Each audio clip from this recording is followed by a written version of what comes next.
señor. ¿Cómo han estado? Ya nomás, qué rosa más linda. Pero solo está perteneciendo en el jardín que no pertenece. Sí, pero bellezas como esta pertenecen a todos. What do you want? What do you have, señor? ¡Ándale, Juan! ¡Súbete! ¡Vámonos! ¡Vámonos!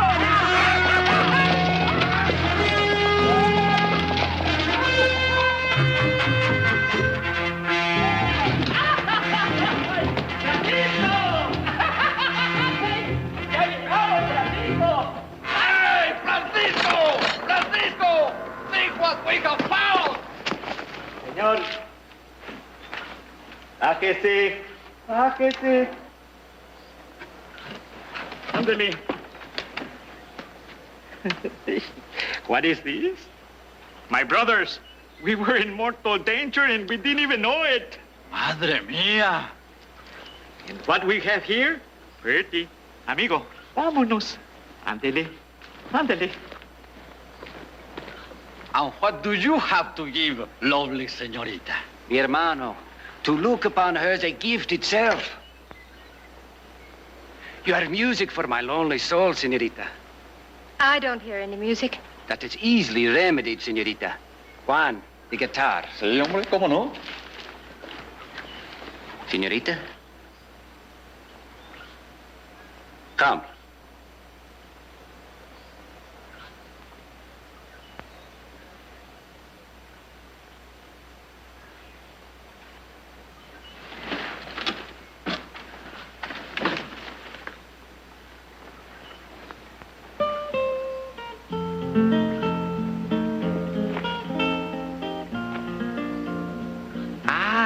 The little bird is frightened.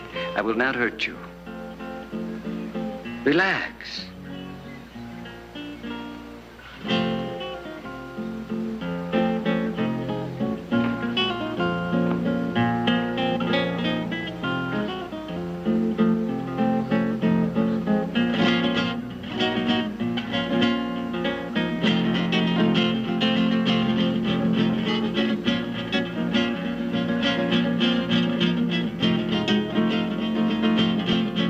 Take what you want and let us go. That may take some time, senor.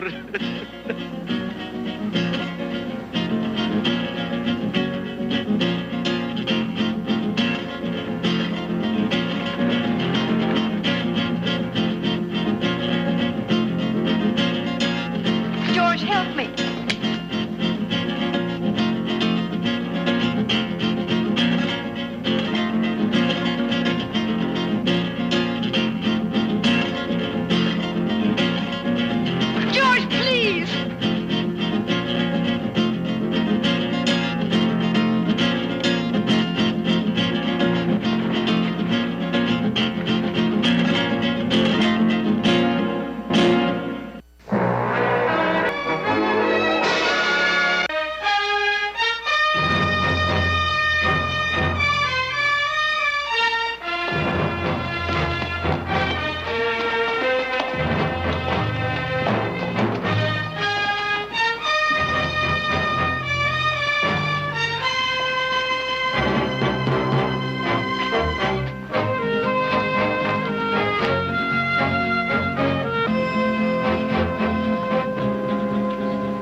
Yes, sir. Like a room with a bath, please. Yes, sir. Got one just newly painted.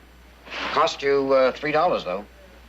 Well, I guess a man ought to treat himself to the very best every now and then. Yes, sir. By the way, have the Mendoza brothers checked in yet? The Mendoza brothers? Uh-huh. They're supposed to meet me here. No, sir. Nobody by that name is registered at this hotel. You're sure? Positive. Well, they'll be checking in a little later. When they do, let me know right away, will you, please? Yes, sir.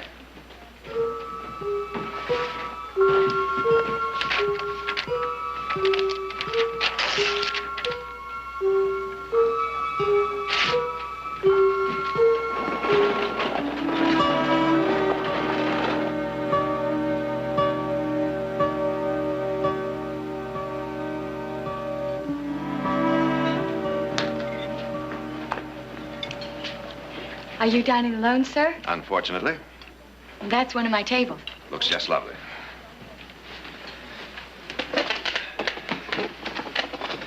better be careful, young lady. You're going to spoil me. I bet you're used to that. Now, let's see. What's exciting? Well, the pot roast is good, and there's a dance later. Well, now, maybe I better try both. In that order. My name's Sally. Hello, Sally. Sue? Guess I have to start somewhere. Jared? Well, George Akers. I thought that was you. How are you? It's Fine. nice to see you. Sit down. Thank you. You had dinner? I just finished, thanks. Oh. Well, how have you been? Splendid. You? Oh, can't complain, I guess. How's the law business here in Baker City? Oh, last week I defended a drunk who kicked a pig. How'd you do? I got him a light fine. Told the judge my client thought the pig was a mad dog. When'd you arrive? Oh, a couple of hours ago. To see the Mendoza brothers. Well, yes, as a matter of fact. Do you know them? Oh, I just met them very briefly. They said they were here to meet you. What do you mean we're here? They left. They left? Uh-huh. Well, I don't understand. They were coming here to buy some vineyard land from me north of town. Where the devil did they go? They probably went back to Mexico. They came in a couple days ago. Looked at the land, decided they didn't want it. Asked me to tell you about it. Well, I'll be... That doesn't make any sense. They sent me a $300 deposit. What'd they say about that? They understood it would be forfeited. That's a lot of money. Well, I wouldn't worry about it, Jared. After all, you did everything you could to hold up your side of the bargain. Well, I suppose you're right about that. Oh, by the way, how's your lovely wife, Alicia? Fine. She's visiting her mother in Cayuma for a couple of days. Oh, we'll be sure and give her my regards. I'll do that. Well, it's good to see you, Jared. It's good to see you. If you get caught kicking any pigs before you leave town, give me a call.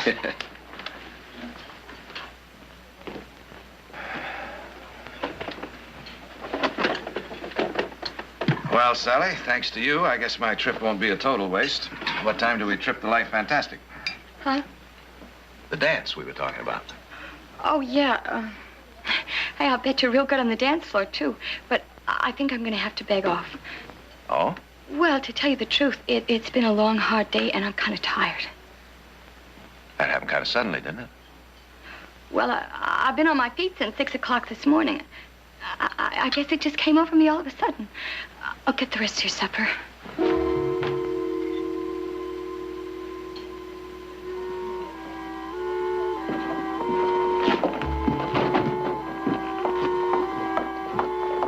Good evening. You mind if I walk you home? I'd like to talk to you. About what? Well, for one thing, the Mendoza brothers. Who are the Mendoza brothers? Oh, you don't know them? Why would I? No reason, I guess. Tell me something. Why'd you change your mind so suddenly about that dance? I told you I was tired. Seems to me you didn't get tired until George Akers came over to the table. What did he have to do with it? Well, I don't exactly know. It's just that I've been getting kind of strange reactions from people around here every time I mention the Mendoza brothers. I don't know what you mean. I don't exactly know either. I was hoping maybe you could help. You're a nice man, Mr. Barclay. I appreciate you walking me home. But I make it a point to keep out of other people's affairs. You ask too many questions, you usually get hurt. Sally. Now, that's usually a pretty good rule, but I follow it. Goodbye, Mr. Barclay.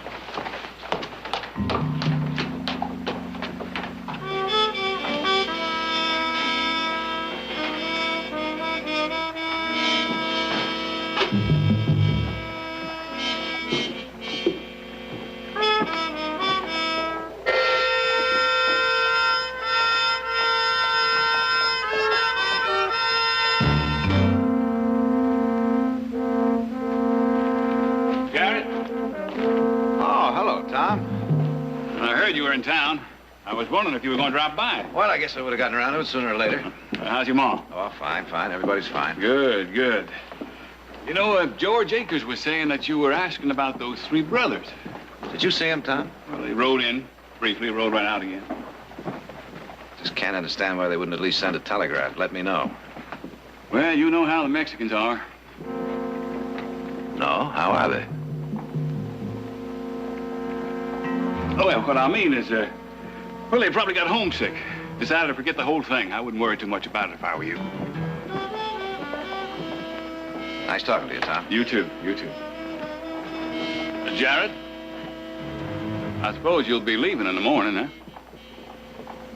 Well, I wouldn't bother you if I just hung around for a couple of days, would it, Tom? Well, why should it bother me? That's right. Why should it?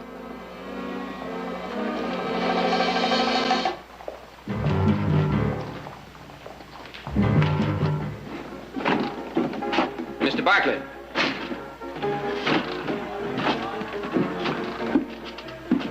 Yes, what is it? Dirk Sampson. How do you do? Just fine,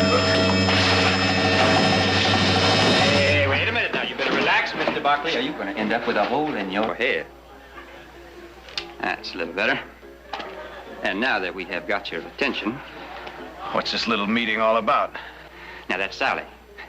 You see, Sally's my girl. And I don't appreciate the fact of you walking her home the way you did. Now, if she's your girl, she sure keeps it a secret. You hurt my feelings with that kind of talk, Mr. Barkley.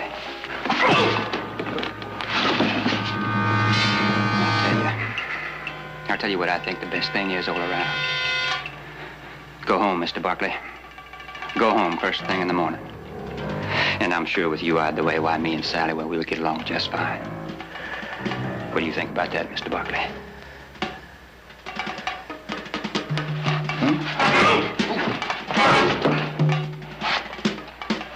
Well, I guess he agrees, fellas, because he sure ain't arguing. Let him go.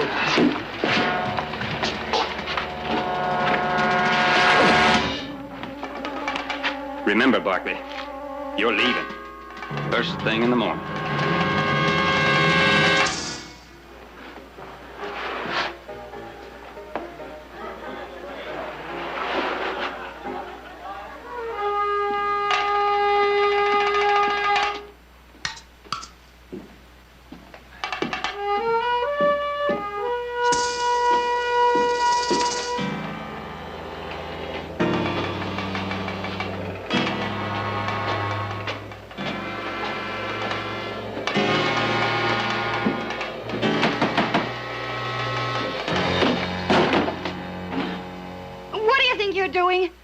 Just ran into an acquaintance of yours.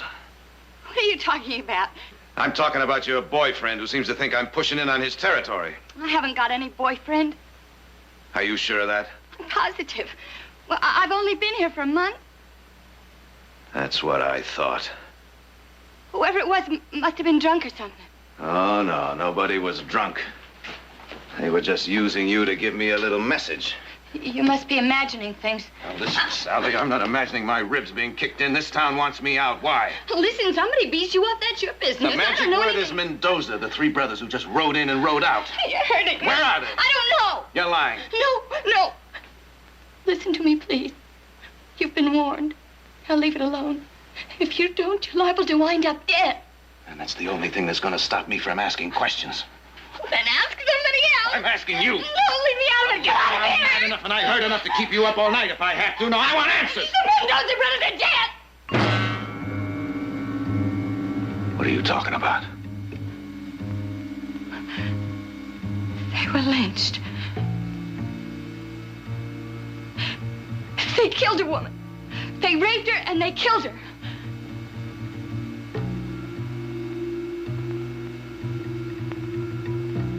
Was there a trial?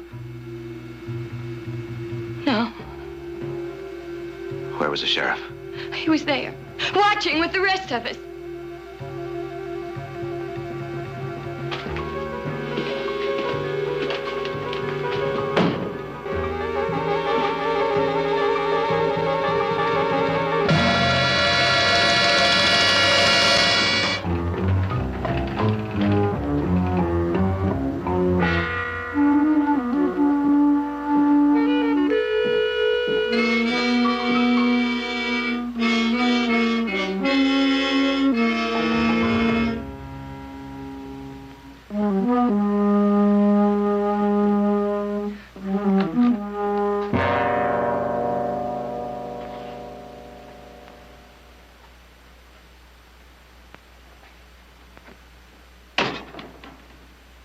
Didn't work, Tom. What are you talking about, Jared? I'm talking about the three you sent to rough me up.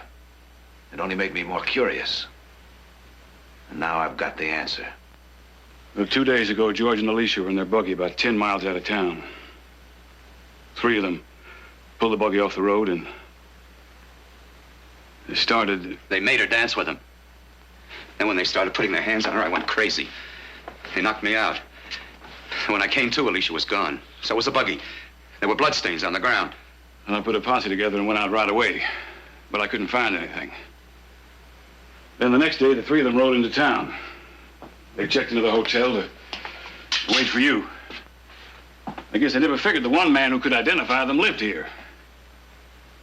Then everybody went sort of crazy. They grabbed a rope and, well, short of shooting every man in town, I couldn't stop it, Jared. I'd like to read you, too, a letter that was written by one of the men you hanged.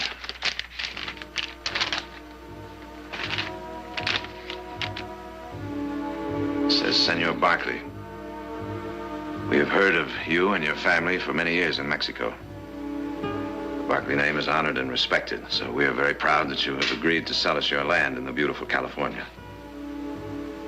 We've worked many years to save the money needed. We want to become citizens of your country, to earn the love and respect of your people. Now I ask you, does this letter sound like it could be written by a man who would do this? They did it. They held me and made me watch. I pleaded with them. I told them to kill me, but please don't hurt her. But they just laughed at me and said one filthy thing after another. Don't blame Tom. If I had it to do over again, I'd have led the lynching myself. Now, if you gentlemen will excuse me, I'll say goodnight. Jared, you live by the law all your life, and so have I. I'm sorry this had to happen in my town. I really am. But I'm not going to blame myself too much for it. The whole thing doesn't make any sense.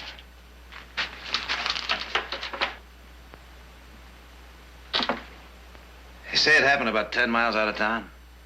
About that? I just can't understand why those 3 would ride in here when they knew Akers could identify them. Now, what are you getting at? Oh, I don't know. I just can't understand why they'd kill her and not him. Doesn't add up. Killing never does. Especially by those kind. What kind is that, Tom? Well, those Mexicans, of course. Of course.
What do you want?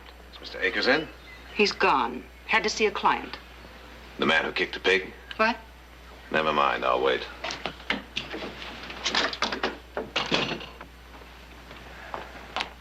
He may be some time, Mr. Barkley. You know me? Everybody knows you. So it would seem. Mr. Barkley, they killed Mrs. Akers in cold blood and for no reason, except to satisfy their lust. They deserved to be hanged. They deserved a fair trial. You surely don't believe those 3 were innocent. Mr. Akers recognized them plain as day. Yes, so he says. It's just that there are a couple of little things I don't quite understand. Mr. Barkley, why don't you go away? Why don't you leave Mr. Akers alone? Hasn't he gone through enough in the last 7 years? The last 7 years? I didn't mean that. I meant that the poor man has had a terrible tragedy, and people shouldn't be poking their noses in at such a time. How long were the Akers married? Seems to me it was about 7 years, wasn't it? How'd they get along all that time? I mean, was there any little trouble between them? I won't answer that. I think you already have. Maybe I had better come back at another time. As you say, it might be a long wait.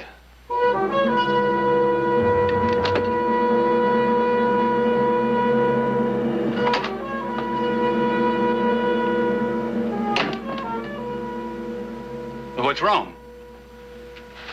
Last night I was rereading this letter, Tom. Oh, now look, Jared. Now, what's the point in going over it again? You've never heard the second page. Meaning what? Does Akers speak Spanish? No. But he claimed all 3 Mexicans spoke to him, right? Yes. All right. Now, this letter was written by the oldest Mendoza brother. At the end of it, he apologizes for the fact that he was the only one who could speak or write English. One of them did all the talking. Other 2 just jabbered away in Spanish. I just figured it was because they were scared or excited. Or they couldn't speak English. Look, Jared, now why would Akers identify them if they weren't the 3 who did it? I don't know. Possible he made a mistake. It's also possible there never were any Mexicans. Are you suggesting that Akers killed Alicia himself? Kind of sounds that way, doesn't it? Oh, Jared, you're really on the wrong track. He was crazy about her. He showed her off all the time. I just had a talk with his housekeeper. She gave me the definite impression that there was trouble between them. Oh, she's an old busybody. Why, she's been jealous of Alicia ever since the day Akers brought her home. You can't put any store in her. And as for Akers saying that all 3 of them spoke English, well, that's an understandable mistake. He was in a state of shock when it happened. All I'm asking you to do is consider the possibility. That I hung 3 innocent men? Not likely, Jared. Not likely at all. You afraid to dig a little deeper? Now, how would I do that? Let's find Alicia's body. I looked for it. Then let's look again. Now, what'll that prove? I don't know. But if she was assaulted before she was murdered, that'll show. And if she was just plain murdered, that'll show too. You willing to face up to the truth? As far as I'm concerned, I know the truth. But if you need proof... I do, Tom. And down in your guts, you need it too.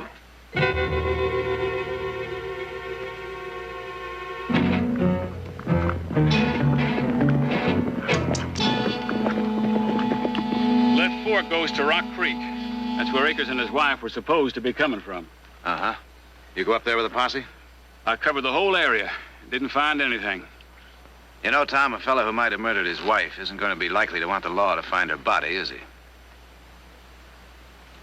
Meaning he could have misdirected us. Meaning we better try this way.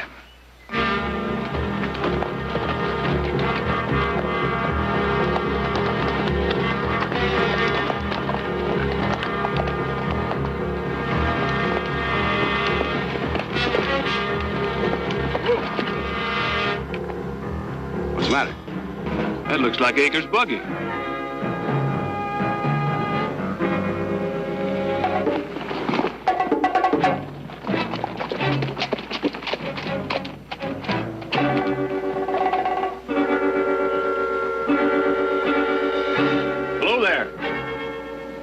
Where'd you get this buggy? Who's asking? Sheriff Hayes, Baker City. Sheriff, huh? Too bad you didn't come nosing around when the bargaining was going on. What bargaining? 3 Mexicans 2 days ago said they wanted to trade that buggy. 3 Mexicans? That's what I said. Just 2 days ago with this buggy. Which I didn't want. These Mexicans. What'd they look like? Like Mexicans. I mean, would you be able to recognize them if you saw them again? I'd sure recognize one of them. Sitting there on that Palomino with one of them fancy silver saddles. I won't forget that one. What kind of supplies were they after? Oh, trail supplies, food, blankets, stuff I couldn't spare. I take it then you weren't exactly in favor of the trade.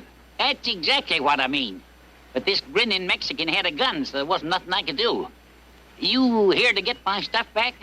Now, which way they go when they left? South. Thanks for your help. You can thank me by bringing my stuff back. I sure don't need that buggy. Jared. They were the ones. That sounds that way, doesn't it, Tom? And I hung 3 innocent men.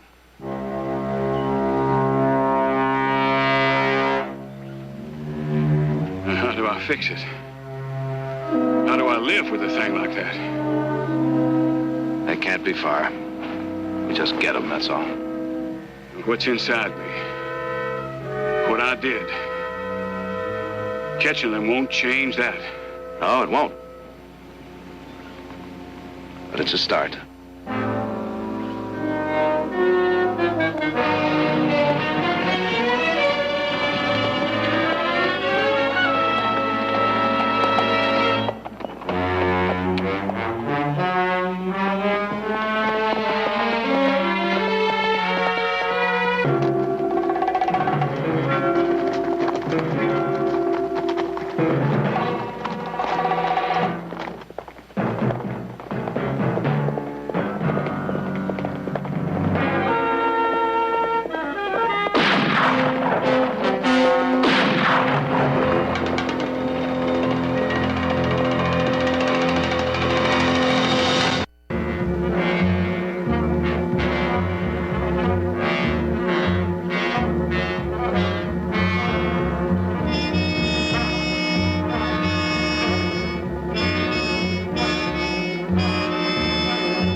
Who was it?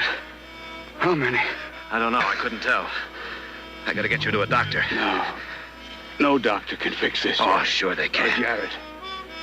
No, you just promise me you'll get it all straight. Oh. You just rest easy, Tom. I'll get you some water.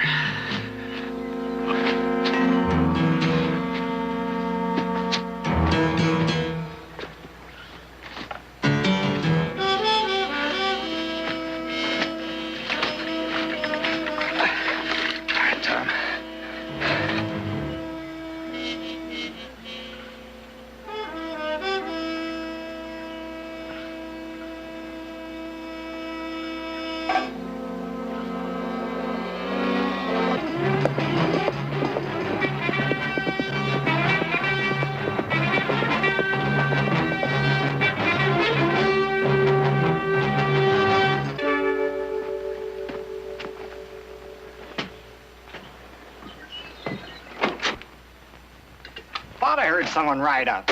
Nice to see you. You hungry? I could eat. Got beans or ham? Or both if you got the courage. A little joke. I ain't the best cook in the world, but I'm sociable. I'll try the ham. Ham and spuds coming up. Get much traffic through here? I mean, other than the stage? Well, you might say I get about all of what comes through. Being I'm the only stop between here and Baker City. What about 3 men? Mexicans. One of them riding a Palomino with a fancy saddle. What about them? They come through here? What happened there? Bullet. Just a crease. Those Mexicans? I think so. Look, mister, I make it a point never to get involved in anyone else's battles. I stay a lot healthier that way. They did come through here, then. You ain't hearing anything from me. Suit yourself. That's the way you feel.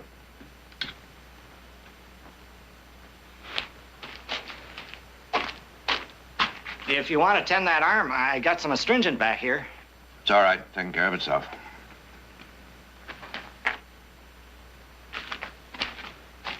Hey, you want to hear a funny story the stage driver told me this morning? Not particularly. Those 3 Mexicans. What about them? It was yesterday they came through. Oh? Yeah. They were in a hurry. Bought some food, a couple bottles of whiskey.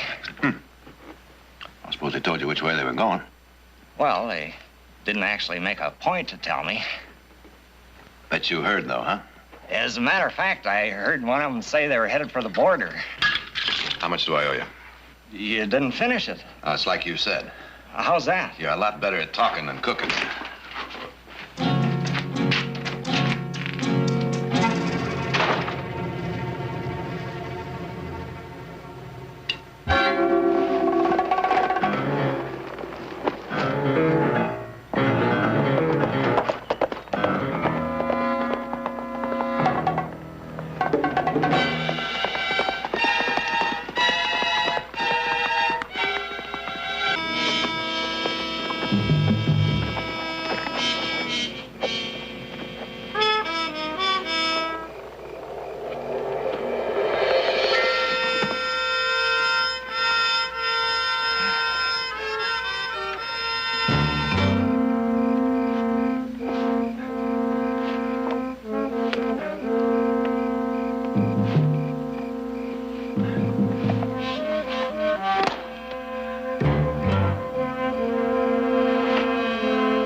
On your feet.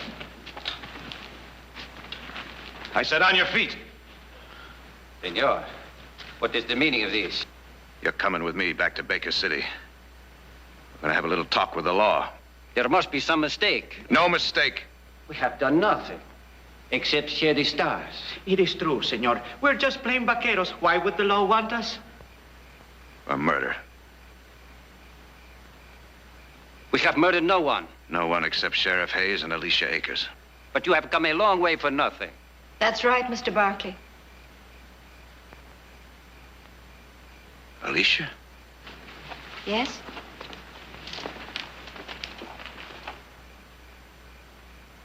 I thought you were dead. Who told you that? Your husband. He told the whole town that you'd been raped and murdered by these 3. My husband lied. I left him. I went with Francisco willingly, and George watched me go. You went with them willingly? 3 Mendoza brothers rode into Baker City to see me on business. Your husband told everybody they were the ones that stopped your buggy and murdered you. They lynched him. That makes no sense. He didn't want anybody to find you with them. He hanged 3 innocent men just to protect his reputation. You always did have excellent perception, Jared. The gun. Over here.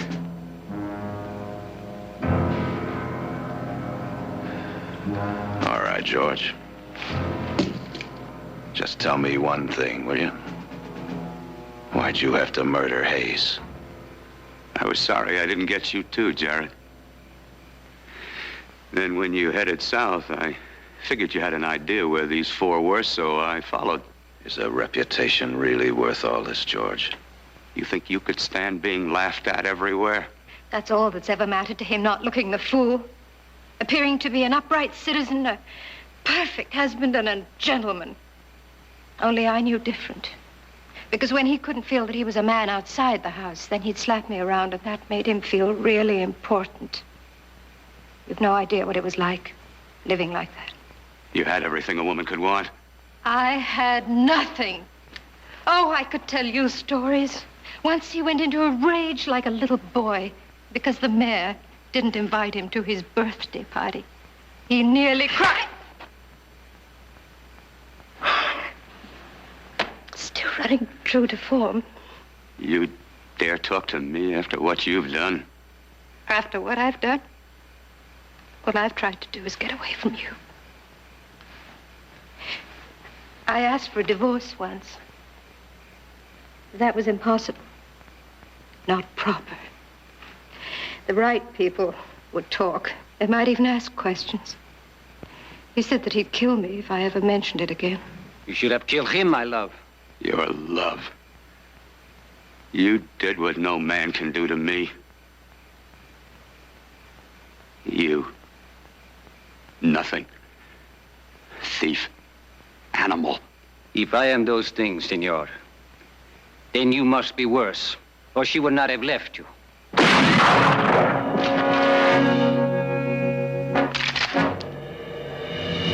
would have shot you sooner. From out there. But that would have been too gracious. Now you can die slowly. And you can watch, just like you made me watch. Stay where you are! George!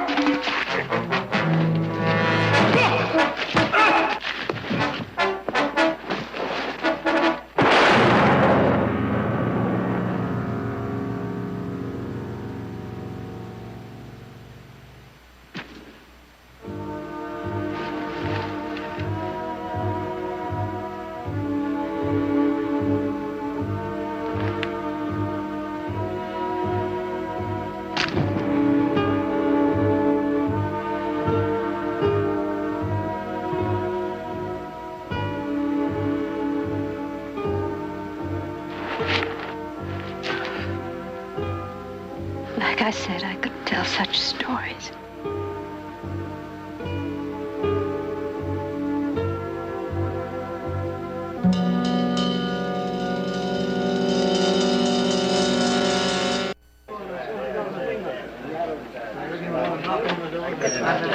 What's going on in there? Just gave the federal marshal the facts. What does that mean? Means he's got the facts.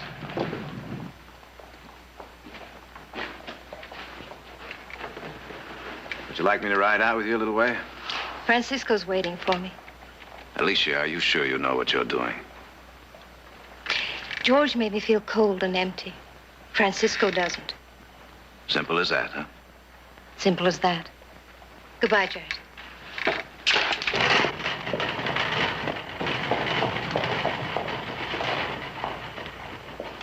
Mr. Barkley, well, what I did, what we all did, the fact is we thought we were doing the right thing. Well, I only been here a month. You learn quick. What about us? You'll have to live with yourselves.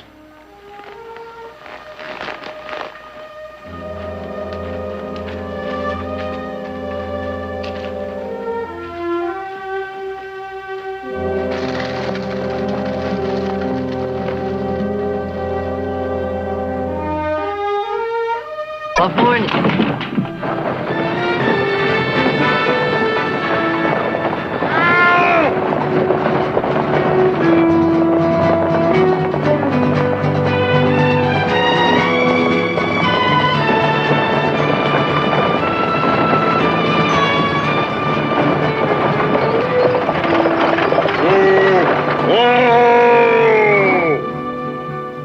Headed headed for Abbotsville, ain't you?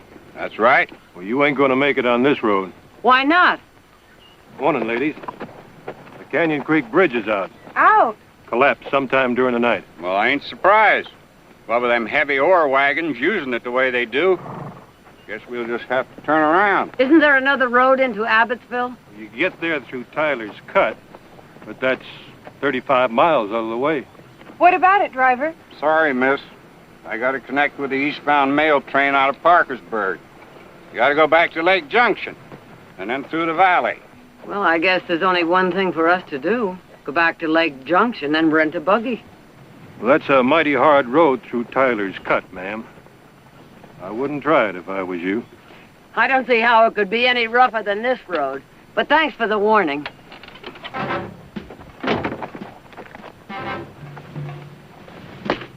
Get up! Get up! Shoot! Ah, heat up!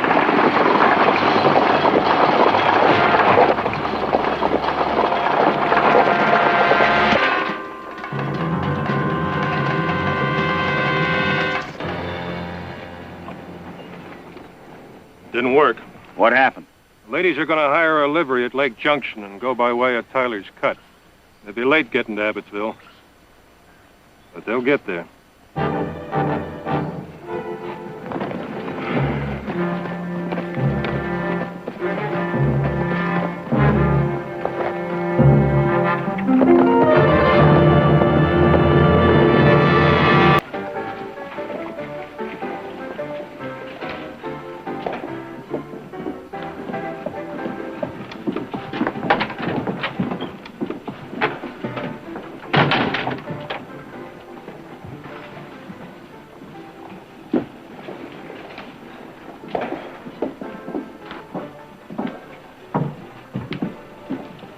Dad?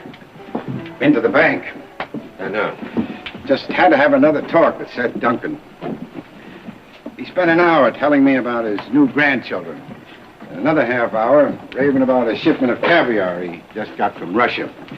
When I got talking about the loan, he suddenly remembered an appointment he had with his tailor. Dad, why do you keep wasting your time? Now, you know there isn't a bank in the country that's going to lend money on silver these days. And I don't want you begging Seth Duncan for help. We've kept the mine running so far, haven't we? Yes, but... Now, no buts about it. That mine's operating. It's going to keep on operating. I promise you that. Well, I just... Now, Dad, why don't you go back to work? I'll talk to you later. All right, sir. All right.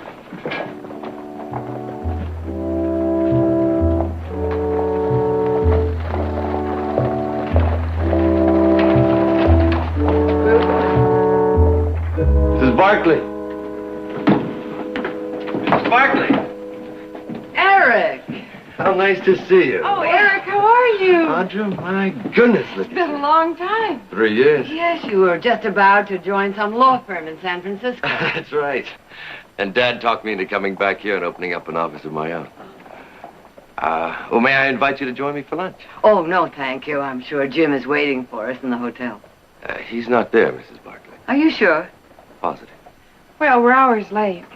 Well, we better get on to the ranch, then. Oh, Mrs. Barkley, I don't think that would be advisable. Oh? It's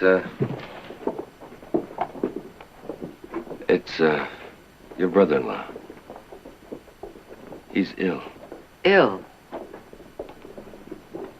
It's his mind. His mind? That happened just a couple of months ago. Jim and I had been to Arizona to look over some of his holdings. One day, well, about a week after we came back, he, Well, what, Eric, what? he tried to kill his foreman. Mike Newcomb?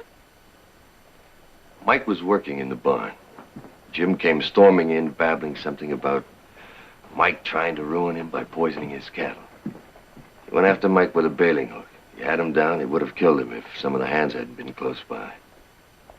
Since then, we've had to keep Jim confined to his room. You mean he's kept locked up? I'm sorry, but we had no other choice. Mrs. Barkley, I know what a shock this must be to you. But I'm afraid your brother-in-law is hopelessly insane. I don't understand. I don't understand why we weren't told about this. Well, I suppose I should have. I kept putting it off, thinking that maybe Jim would recover. Or at least show some signs of improvement. Then when I got your letter to him, well, I get all of his mail now. Saying that you were stopping here in Abbotsville on your way to a wedding in San Francisco. I decided to wait until you arrived so I could, well, break the news to you in person.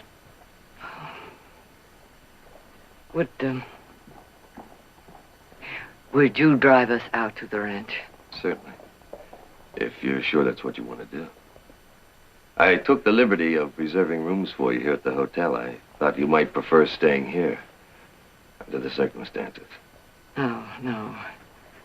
I want to see Jim under any circumstances. All right. I'll get my rig.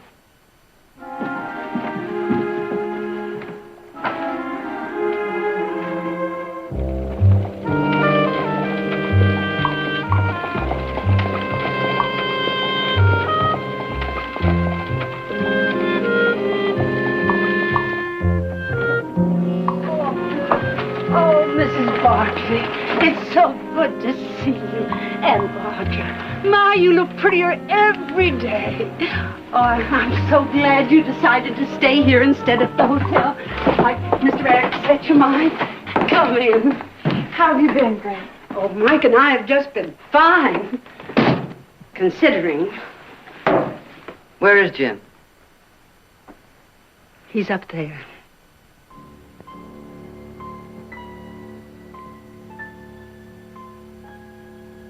I want to see him. Well, Dr. Morley's with him now. Dr. Morley? Yes. Oh, he's new in town. He's a young man, knows a lot about modern medicine. What happened to Dr. Pierce? Oh, Doc Pierce? Oh, he's still around. He'll go on forever, I suppose. But, Doc Pierce is a little old-fashioned. I felt Jim should see somebody who knows more about this sort of thing. Come on into the living room.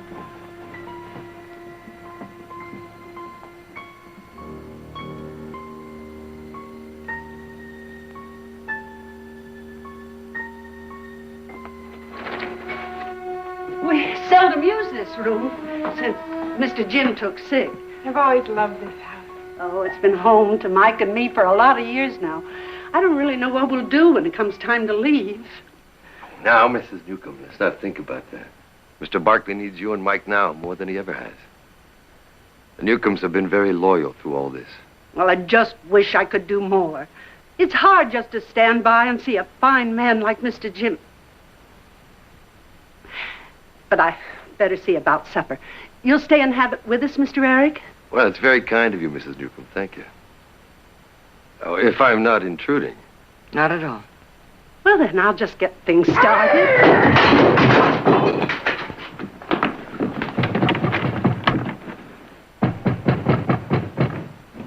So I've given him an injection. He'll quiet down now.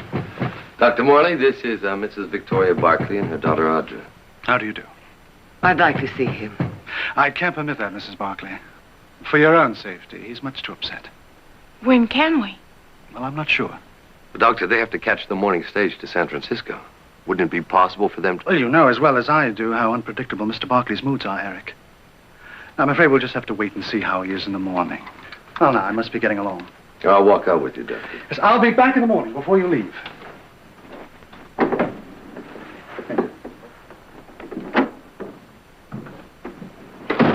Would you like to freshen up before supper? Yes, thank you. I'll have your bags brought right up.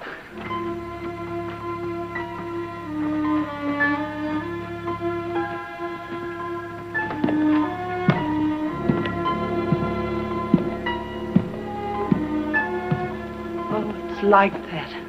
He paces and paces and paces for hours on end, up and down, back and forth like a...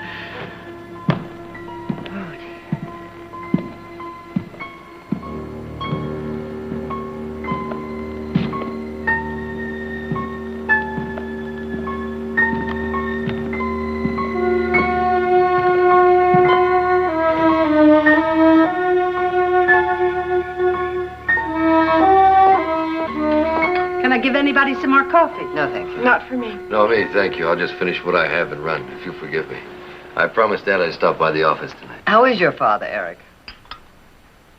Well, these are pretty rough times for him, Mrs. Barkley. Yes, I guess his silver mine is the only one in the state that hasn't shut down. They'll never shut him down. You know Dad and how he feels about Abbotsville. This is his town. He started it. He built it. He's poured his whole life into it. Let me tell you something you might not know.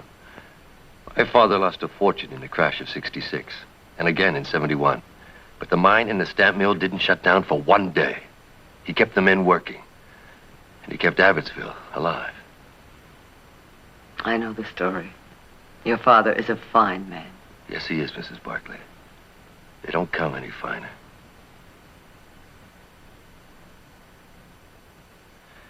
Well, I better be getting along. And I'll see if Grace can use some help. Audra, take Eric to the door. Eric, very nice seeing you. Well, I wish it could have been under happier circumstances.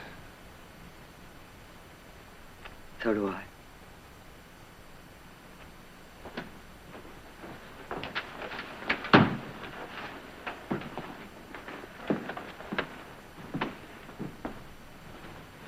I'm sorry you have to leave tomorrow. I am too. You were very close to your uncle, weren't you? Used to talk a lot about you. Well, about your brothers, too, but mostly about you. One didn't know better, one would have thought that you were Jim's daughter. In a way, I was after my father died. He and Uncle Jim were so much alike. This was a second home to me. It was such a warm, busy, gay place. Yes, there was always something happening. A party, a barbecue, a picnic. Except after Aunt Ellen died. I spent that summer here. We rode and took long walks and sat out on the porch in the evening. Sometimes we talk, other times we just sit. And I realized I was the one person in the world he wanted to be with. I was only 15, but it was the first time anyone really needed me.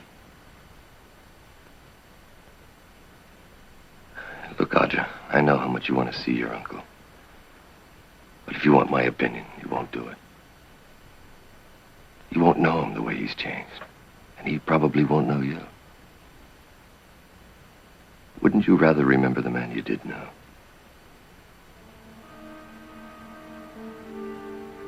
Think about it. Goodbye, Audra. Goodbye.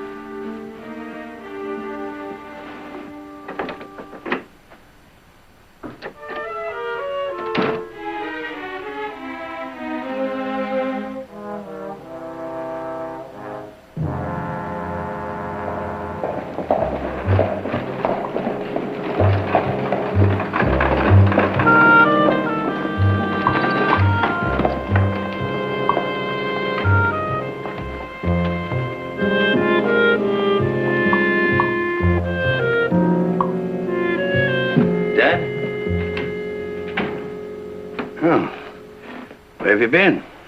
Mrs. Newcomb invited me to stay to supper. And I'll bet you haven't had a thing to eat. All right, let's go get you some. I don't want anything. Hey, come on, partner. Quit worrying. How did Mrs. Barkley take the news? First some supper, then we'll talk. We'll talk now.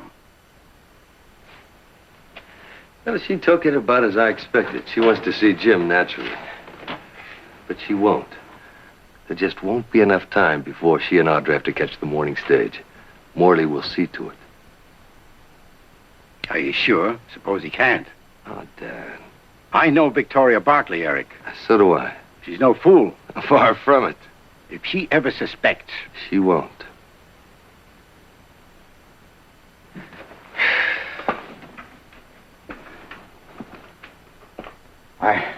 I can't let you do this for me, Eric. This is my problem. Dad.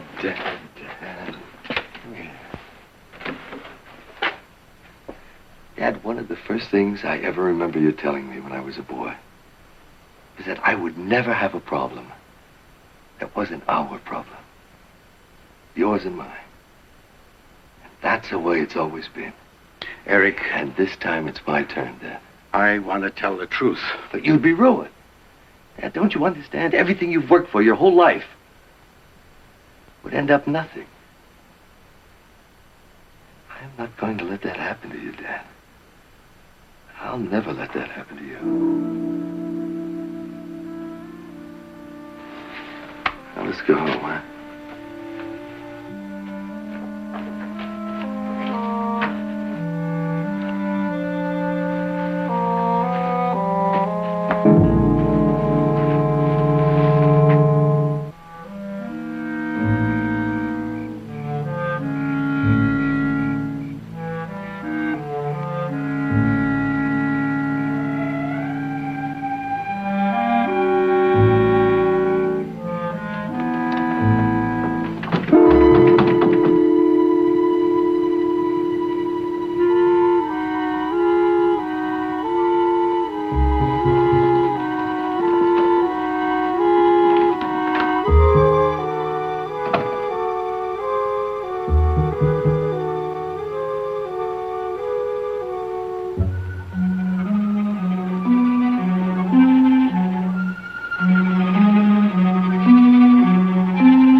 Oh, Miss Barkley, I didn't mean to frighten you. I just got back from town, saw the barn doors open, thought it might be a prowler. Well, it was so warm I couldn't sleep. I came out for a breath of fresh air. Pretty warm night, all right. I'm sure glad you and Miss Audra came. Might help Mr. Jim, you and your family being his only living relatives. Eric and the doctor don't seem to think so. They believe he's beyond help. It could be. Pretty bad with him. I guess maybe Mr. Eric or Grace told you how he came at me with the bail hook. That must have been a terrible experience for you. I don't blame him. Wasn't the man I'd known all these years. Just some poor, kill-crazy animal that didn't know what it was doing. Mike, what happened to the horses? Mr. Jim sold them.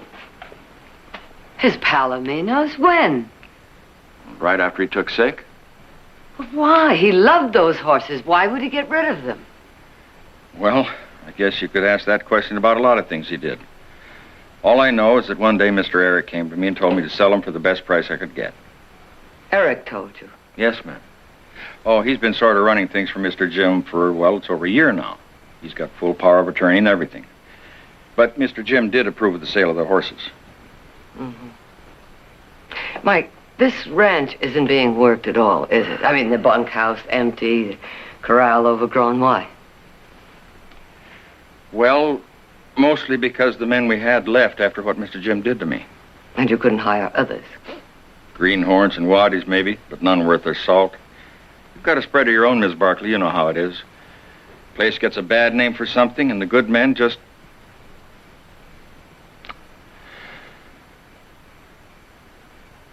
Good night, Mike. Good night, Miss Barkley.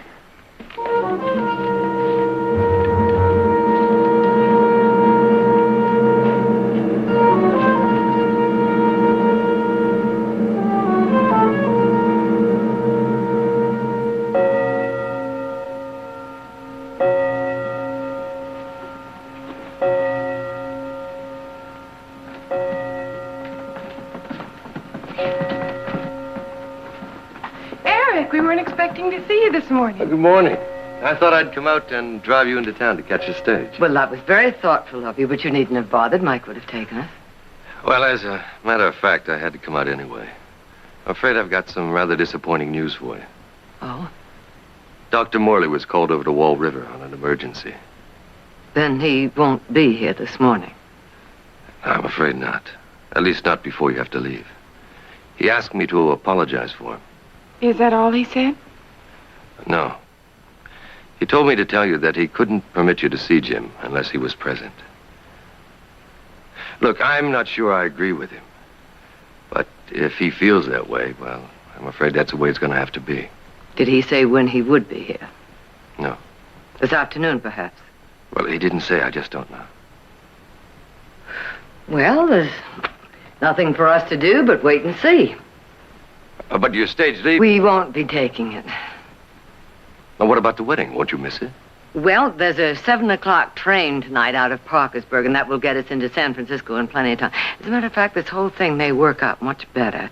It will give me a chance to go into town and see some friends I haven't seen for a long time. Would you like to come with me, Audra? No, thank you. I'll stay here. Well, then I guess I better be getting back to town. Look, I can come back and drive you to Parkersburg if you like. Oh, no. Mike will take us. Well, then I'll say goodbye again. Eric, before you go, I'd like to ask you a question. Why did you sell Jim's Palominos? Why? Because Jim told me to. That was after he became ill. Yes. Well, surely you're not letting him run his own affairs in his condition, are you? Oh, of course not. But in a case like this, what difference did it make? You see, the horses didn't mean anything to Jim anymore. 5 minutes after he told me to sell them, he couldn't remember that he had ever owned them.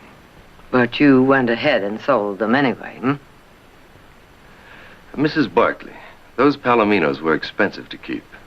And with the ranch not working, with everything going out and nothing coming in, I didn't feel that I could afford to be sentimental about a bunch of horses. Well, I suppose you're right. But I wish I had known about the situation here. I would have bought those horses. I know how much they meant to Jim. And we Barkleys, well, we put great store in sentiment. I'll remember that the next time. Bye, Mrs. Barkley.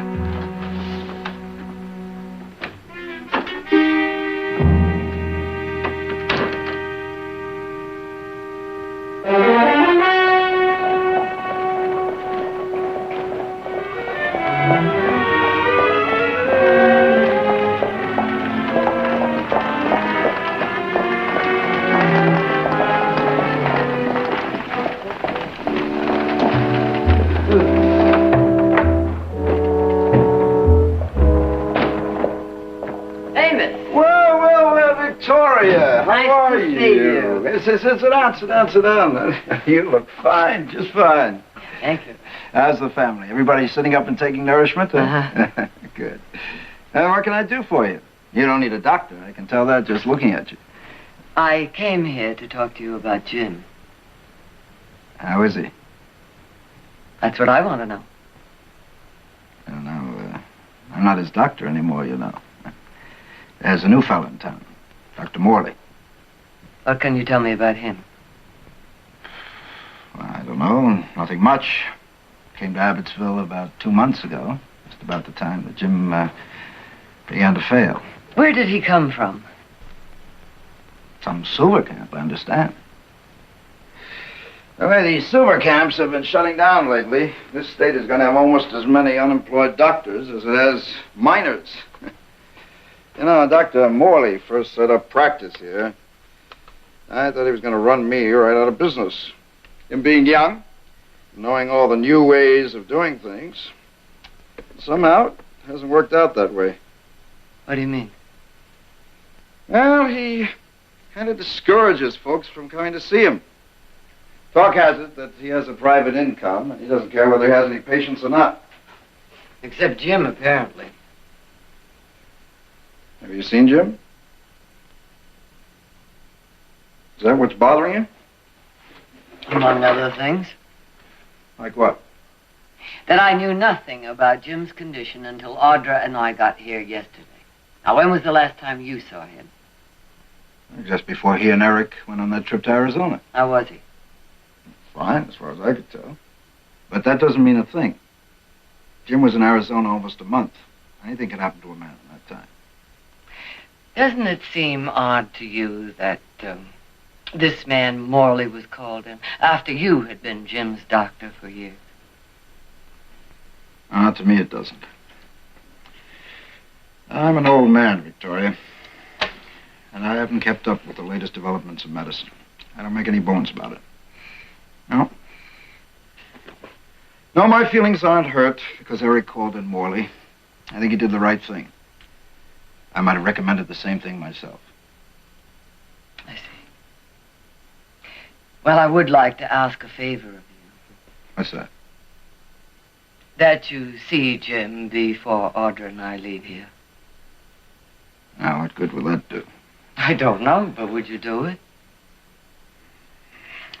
I can't, Victoria. Not without Morley's permission. Amos. And anyway, I'm supposed to be in Lake Junction Amos, today. this is important. All right.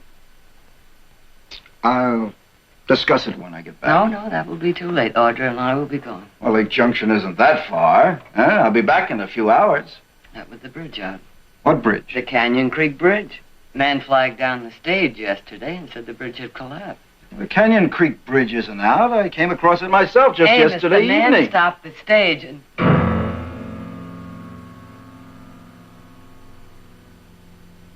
Amos. Someone wanted to delay Audra and me in getting to Abbotsville. Or... perhaps they didn't want us to get here at all. It kind of seemed that way, wouldn't it? Maybe I better take a look at Jim. Good. What time are you leaving? We have to leave the ranch at 5 in order to catch the 7 o'clock train. Uh-huh. Well, I have to make a call out that way later. I could be by Jim's about 4. Thank you, Amos. Thank you very much.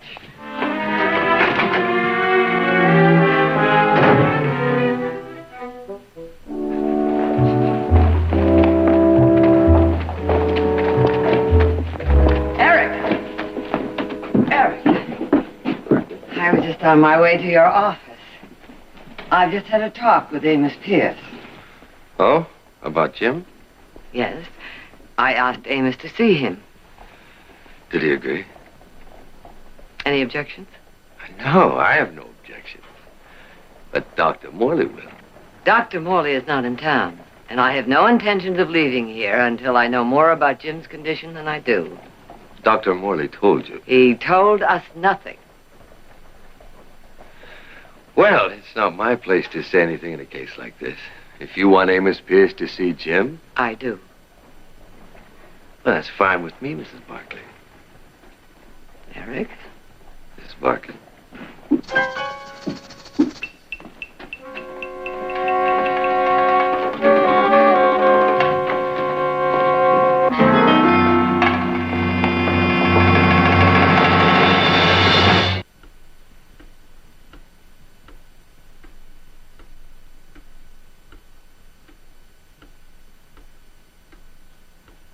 Mike's bringing the buggy around. He says you better leave now or you'll miss your train. I'll take your suitcases out. I can't understand where Amos is. He said he'd be here before 5.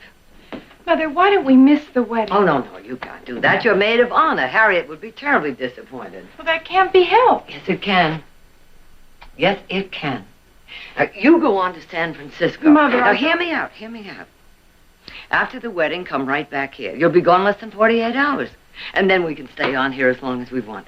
You'll be sure to send me a telegram after you've seen Uncle Jim. It will be waiting for you when you get to San Francisco. Oh, those 2 bags will stay here. You're not going? Audra is, but I'm staying. Now, Audra, give Harriet my love and tell her how sorry I am. I will. I'll be back Sunday. All right. Have a good time.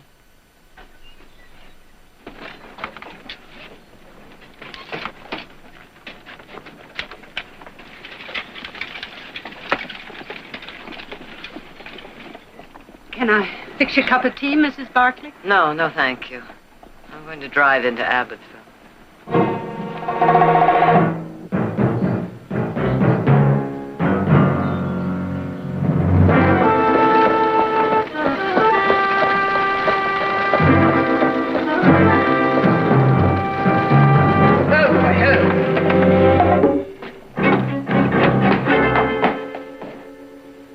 Yes, ma'am?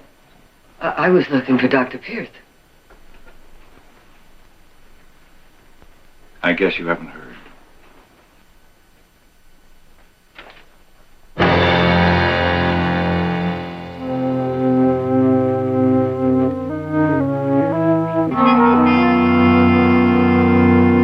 Along with Jim Barkley, Amos Pierce was one of my father's oldest friends. And I've known Doc Pierce for as long as I can remember anybody. Mrs. Barkley, I am just as shocked by what's happened as you are. And if you're implying that I had anything to do with it... I asked a question. The answer's yes. Yes, it was a coincidence that this happened to Doc Pierce right after you asked him to see Jim. Such coincidences do occur. Mrs. Barkley, it's obvious that you don't trust me. Now, I don't know why. I'm interested in my brother-in-law's welfare. And his estate. Oh, come now, Mrs. Barkley, isn't that a fair question? After all, when Jim dies, you will be his sole beneficiary. Well, I'm not exactly a poor relation who needs his money. Oh, that's true. Then what are you getting at? Well, I'm trying to find out what it is that you suspect me of. The thing that comes to mind is that perhaps you think I am mismanaging Jim's financial affairs. So? So you've got an appointment with me for 9 o'clock tomorrow morning to receive a complete accounting of all my transactions with Jim. I want to see Jim, not his ledgers. I'll arrange for that at the same time. All right, Eric. All right. But you and Dr. Morley had better not disappoint me this time. Because I'm going to see Jim before I leave here. Even if it means breaking down his door to do it.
Eric?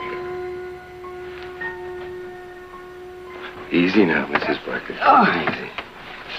Eric, I went into his room. I know. That's why we tried to convince you he was dangerous. Mike and Grace found you unconscious on the floor. Where's Jim now? He's gone. Gone? He ran away. Sheriff Clark and a posse are out looking for him now. Oh, well, You gotta rest, Mrs. Barkley. You gotta rest. I want you to take this medicine. It'll help you to sleep.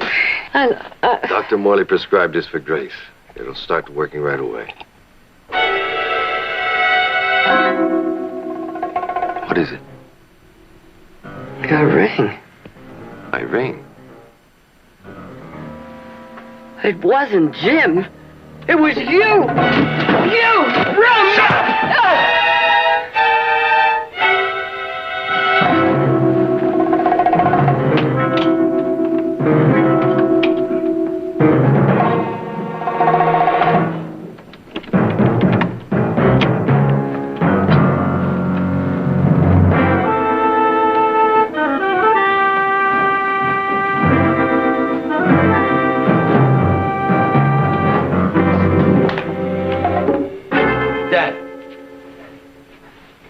What are you doing here?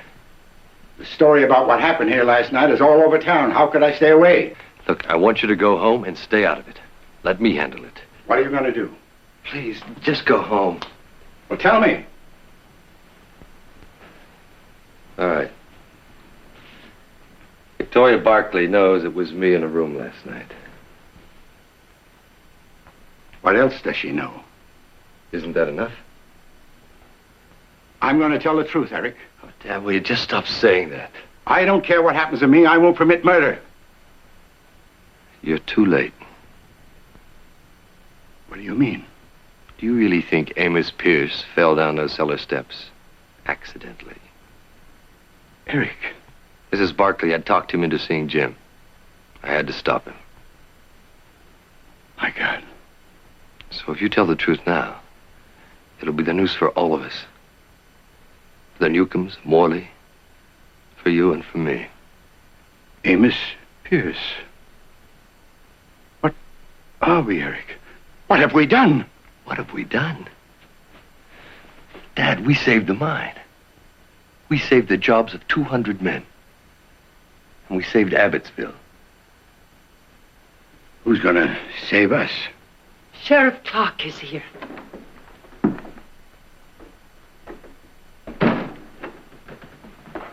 Any news, Sheriff? Yeah. We found these on the riverbank between here and the Edwards place. Have you ever seen them before, Mrs. Newcomb? They're Mr. Jim's. You sure? Yes, he was wearing them yesterday. I put them out for him. What do you think, Sheriff? He took these off to swim the river? Well, that's how it looks to me. But it'd be a miracle if he ever made it, the way the current is this time of year. I put men to searching both banks of the river between here and Griffin's Ferry. But the way the river is, I have a hunch we'll never find Jim, alive or dead. How's Mrs. Barkley? She's still unconscious. I left word for Dr. Morley to get out here as soon as he returns from Wall River. But I'm afraid he's gonna be too late. Well, if she dies, maybe it's a blessing that Jim did drown crossing that river. I'll see you later, Eric. All right, Sheriff.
I thought you might like some hot coffee.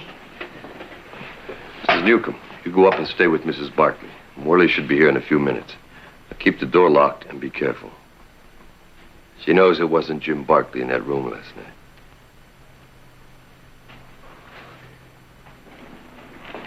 Mrs. Newcomb, you and Mike don't want to have to leave here after all these years, do you? No, You just remember that. I'm not likely to forget it, Mr. Eric.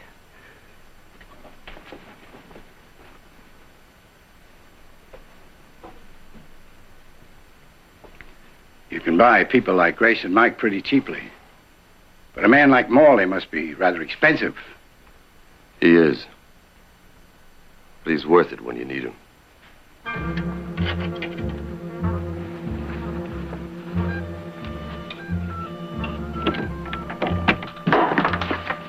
Mrs. Buck.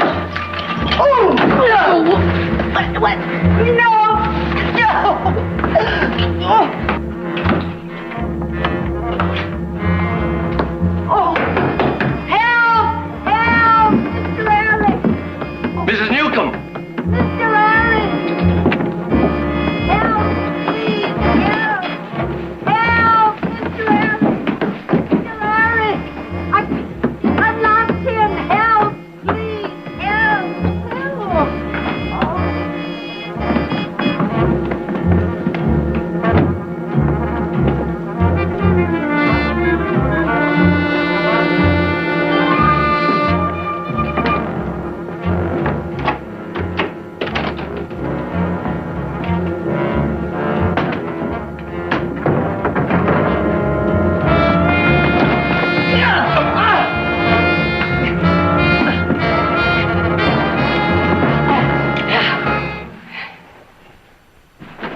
Stay away from me. All of you, stay away from me. Now, where's Jim? What have you done with him? Answer me, where's Jim?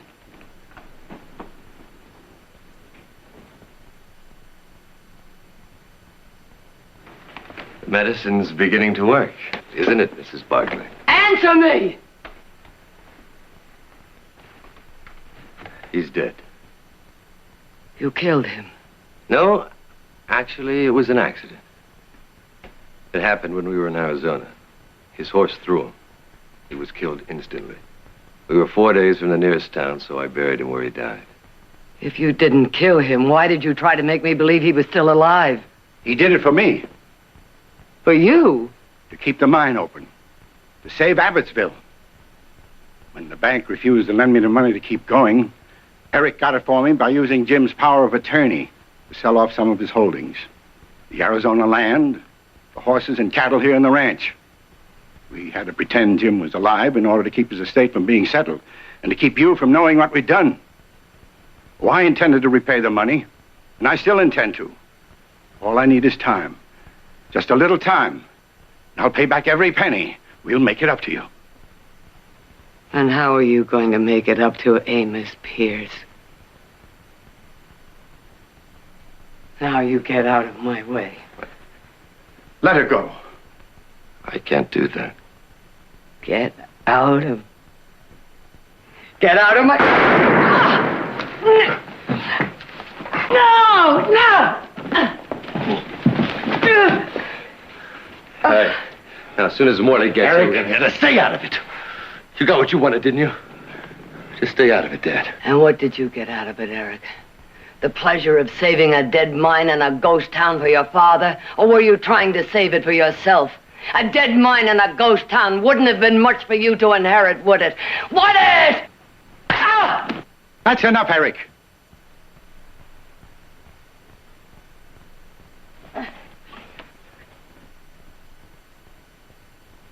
Why didn't you answer her?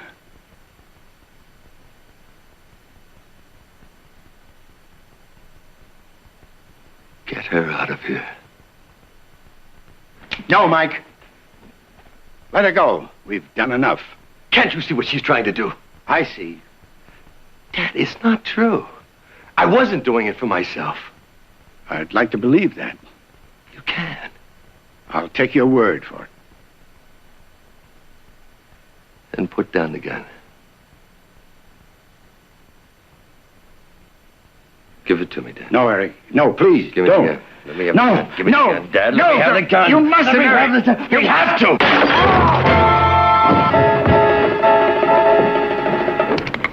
No, Mike. Let her go.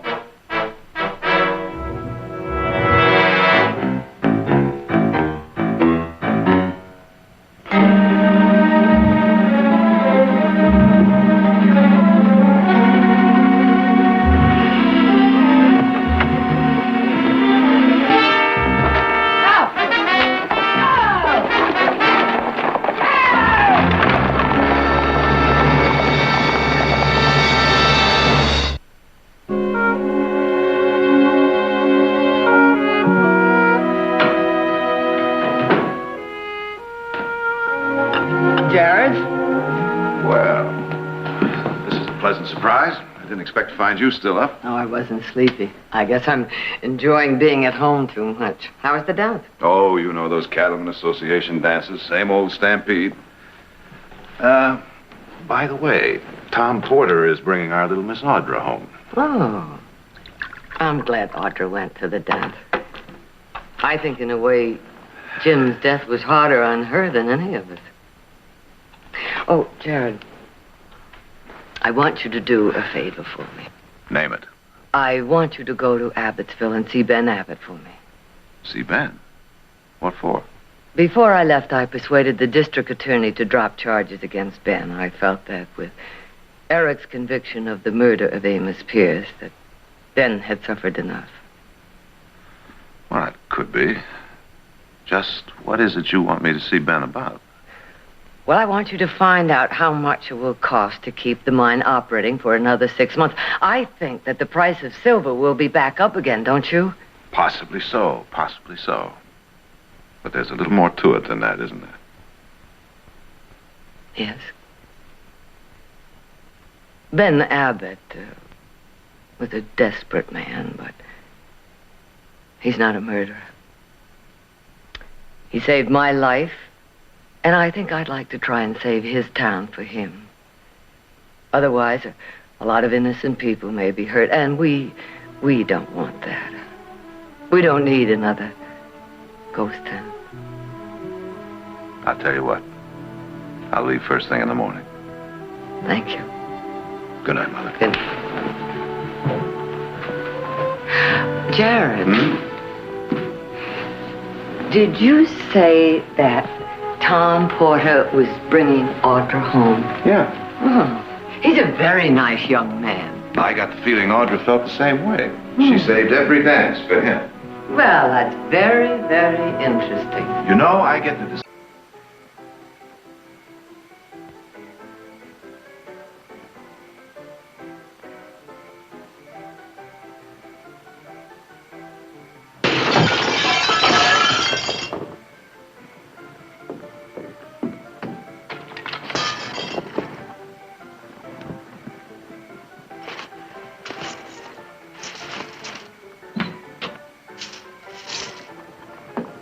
Hold it! Hold it there! I said hold it!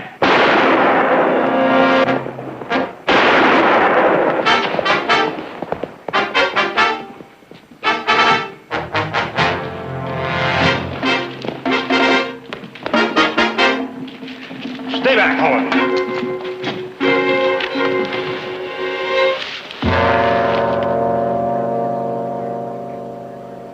It's a woman. She's just nicked. Do you know her, Sheriff? Nope. But I think I got a flyer on her. Unless I'm wrong, she's a petty thief named Nellie Handley.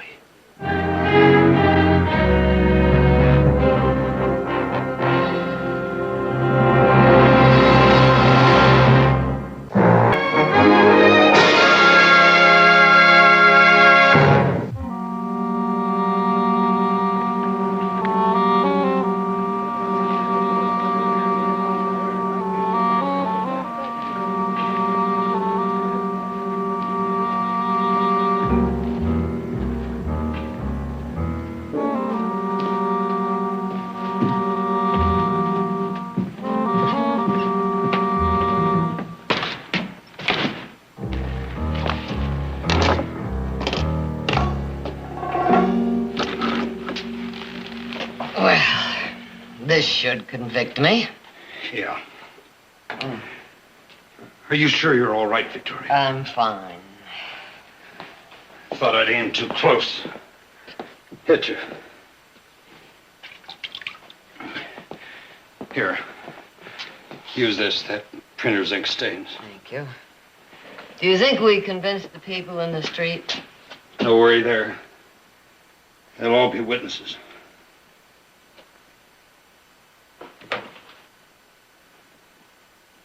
What's wrong, Dan? Victoria, I can't let you go through with it. But everything's arranged. My family thinks I'm visiting relatives in Sacramento. That's where you should be. Not on your way to the state prison. If your family did know about this, they'd be down here like a shot. They'd never let you go. That's just why they're not going to know. Nobody's going to know, just the two of us. You realize what a place like that's going to be? Especially for a woman like you. Used to a big house, beautiful things. I know it's not going to be any picnic. I know it's a pest hole. The men's section is a pest hole. The women's compound is... Well, I've heard that Chinatown slave girls live better. You'll be sharing a space with prostitutes, murderers, even lunatics, Victoria. But Dan, to get those things changed, the Prison Reform Board is going to need a first-hand report. But you... Dan, please don't try to stop me. I've been thinking about this ever since the day Maud Elliott got out of that prison. I know Maud means a lot to your family, Victoria. But you don't owe her your life. And it could come to that in the state prison. Believe me. A few years ago, Dan, Audra and I were on our way to Benicia. Suddenly, we both came down with diphtheria. They quarantined us right there in the stagecoach, and nobody would come near us, except a young girl by the name of Maud Elliott. She brought food and medicine, and she nursed us both until we were completely well. So you see, I do owe her my life.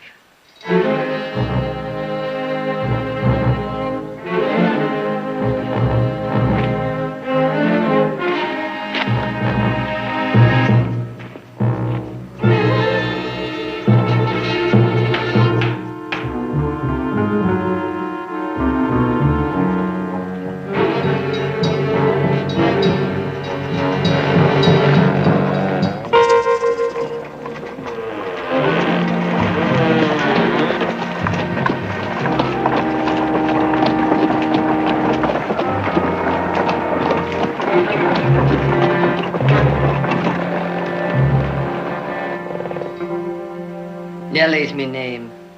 Nellie Handley. Yes, Nellie Handley. I was just going over your papers here. Attempted robbery. Is that correct?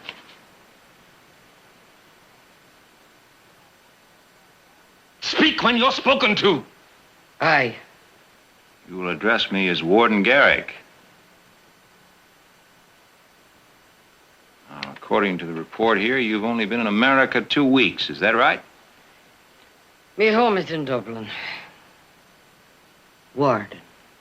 Dublin. And were you a thief there, too? Thief indeed. 'Twas in the service I was, in a fine house. Lord Burley himself, personal maid to his lady I was. Liar. Says here you were a pickpocket in the Dublin flea market. 2 convictions. Well, no, I've had me share of bad luck, I'll admit to that. Bad luck, eh, Nellie? I'd say more like bad blood. You know, Nellie, when I was practicing law, I used to see hundreds of people like you.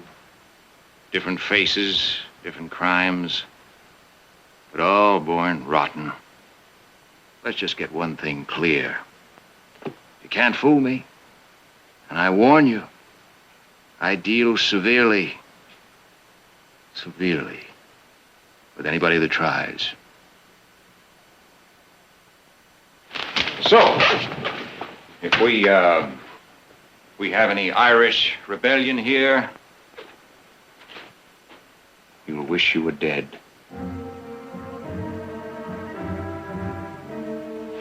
Now, come on. Keep moving now.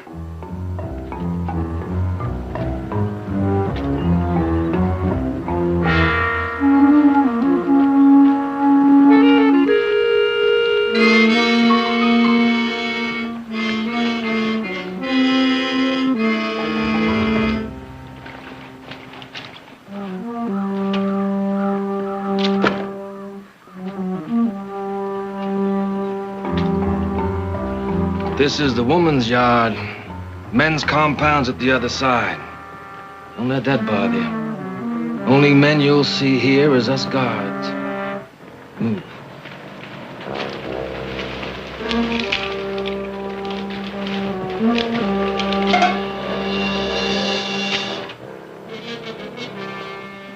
What's the matter, Hanley?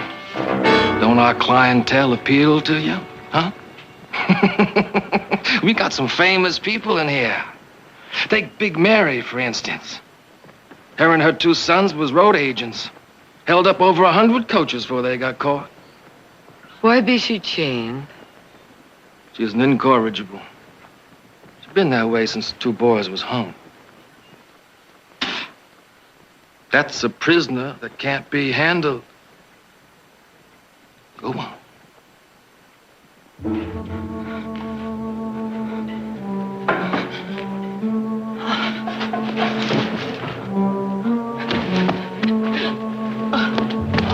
Get away from her. Just 60 and she's burning with a fever. That ain't so. Look out! Jake! Cool her off.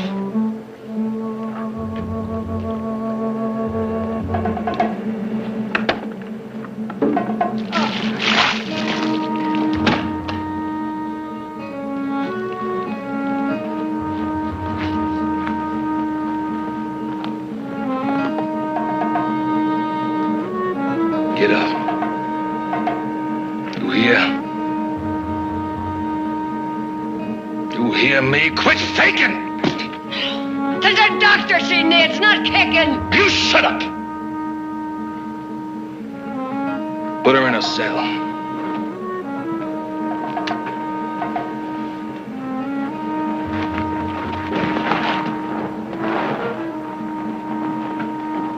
Start scrubbing, Hanley. You might as well learn some discipline right now. Scrub!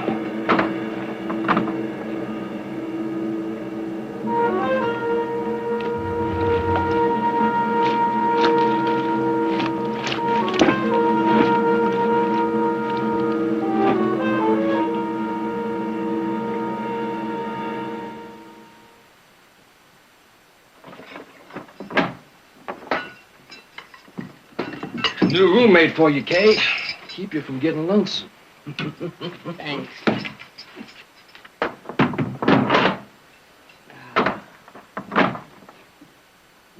It's an ugly sound. And if you don't listen... My name is Nellie Handley. Up the rebels, eh? Aye. Kate Wilson, Frisco.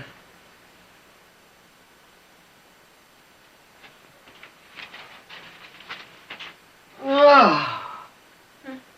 Thought the Irish was used to wash tubs.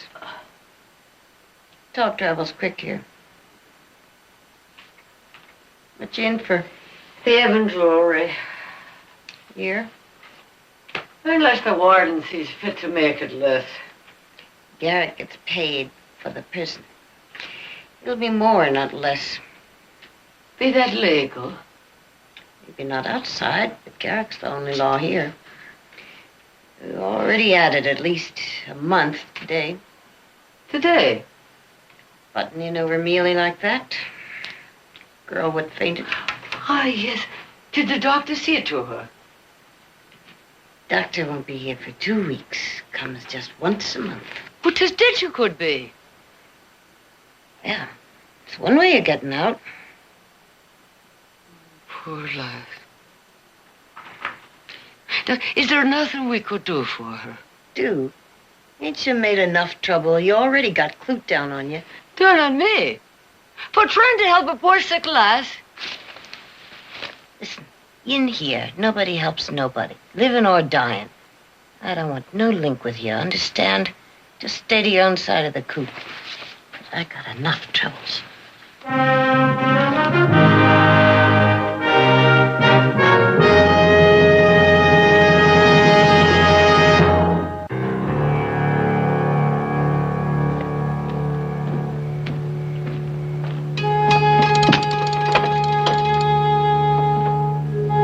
Ain't you hungry? Aching bones and moldy beans. Well, at least they got meat in them. It's the first time this week.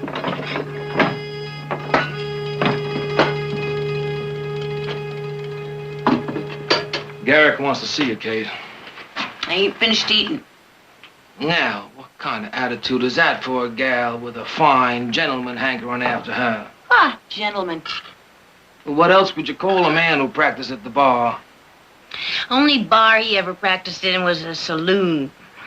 Did he ever tell you the story about his being a lawyer? The closest he got to it was selling them legal books. Well, how about that high society gal he met last time he was in Frisco, huh? She believes him. That Francine something or other? I've seen her mincing around today with a parasol. Think it was hot out. Well, that's 'cause she's a lady, Kate. Ladies always carry parasols. Look who's talking about ladies. You know, her family is real big in politics. Now, if Garrick was to marry her, more than likely they'd pull some strings and get him in the legislature like he's always saying he wants. And then I might get to be warden, Kate. Takes a fox to be warden. Pig's too dumb. You want to keep that feathered mattress and them clean clothes, you start prettying up. I'm giving you 5 minutes.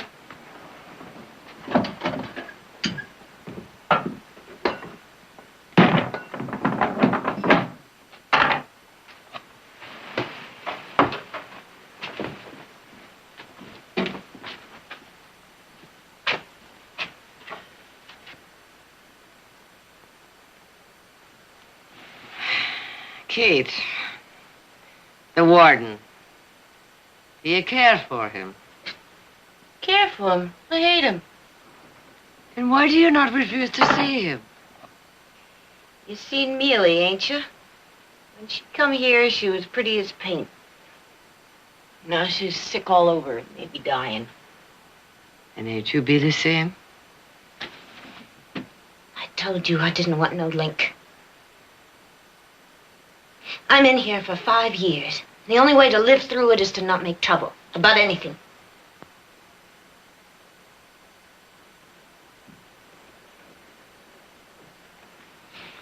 Too sorry I am for you, Kate. Thanks. I'd as soon have powder and perfume as wash tubs.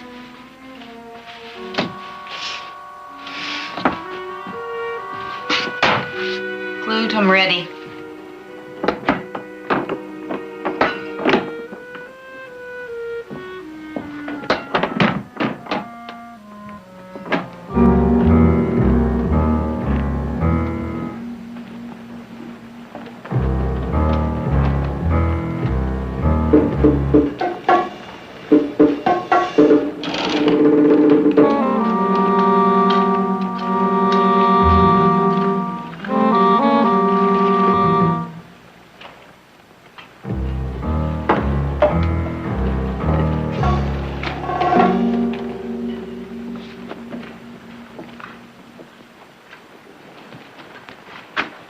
How'd you like your first night at state prison, Handley? You sleep good? That's right, you keep working. With Mealy gone, you got a lot to do. Gone? How do you mean? Ain't you heard? Mealy died last night. Did you not tell the warden she was ailing? We're running a prison, not a hospital. Does a human being mean nothing to you? Prisoners ain't human beings, Hadley. They're scum.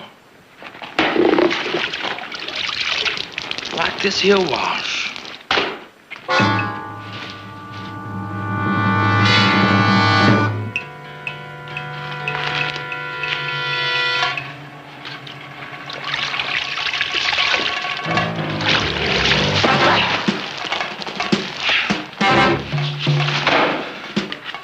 break you for that, Hanley.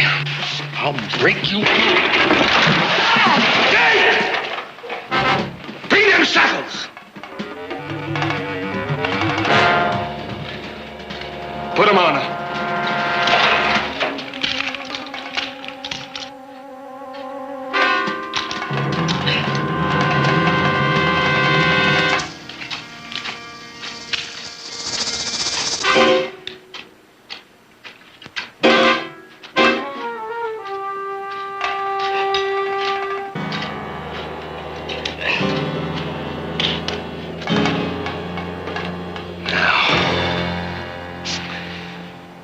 Fill up that tub and get back to work.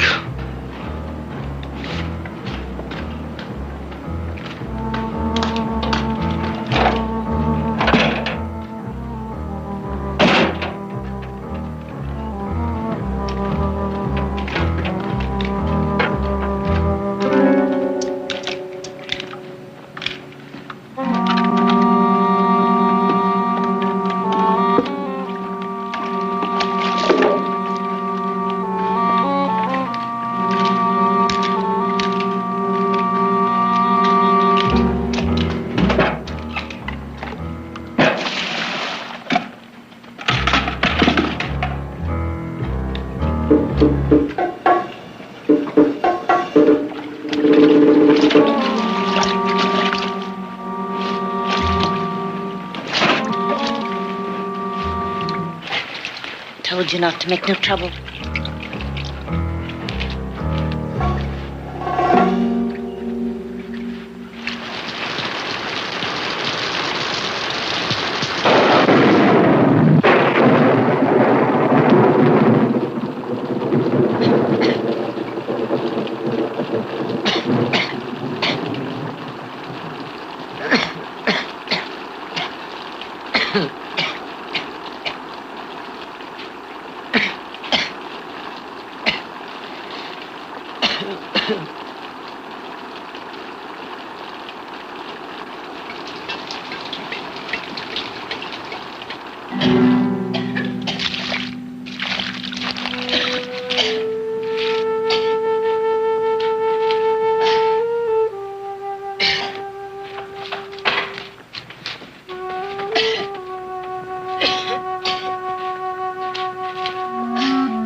Heading for the warden's office, Kate? Wait a minute. I'll carry you. I'd rather walk. She's been coughing like that ever since last night. Looks to me like she's got a fever. Yep, sure does. You really are a pig, Clute. A real pig. So are you.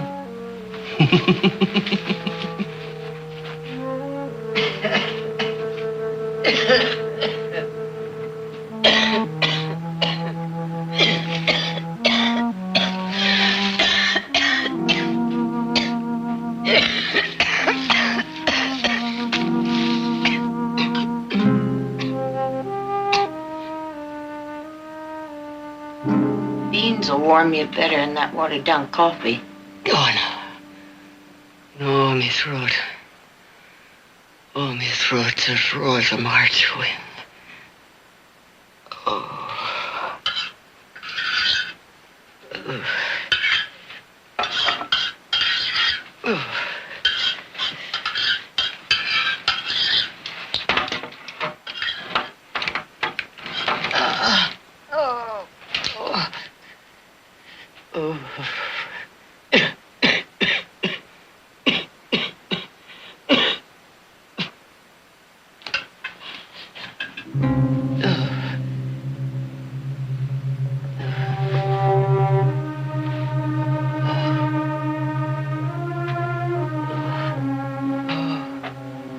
Thank you.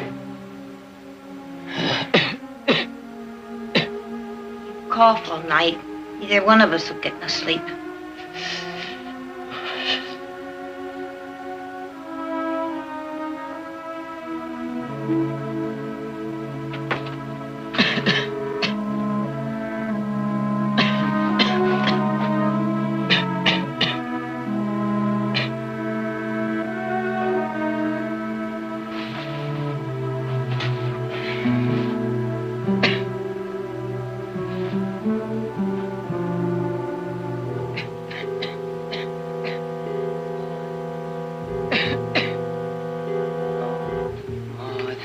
Maud, Ellie. Oh. Oh, poor Maud. What have they done to you? What have they done to you? Oh. What have they done to you? Oh, poor. No. No, she's innocent, I tell you, Maud. Maud is innocent.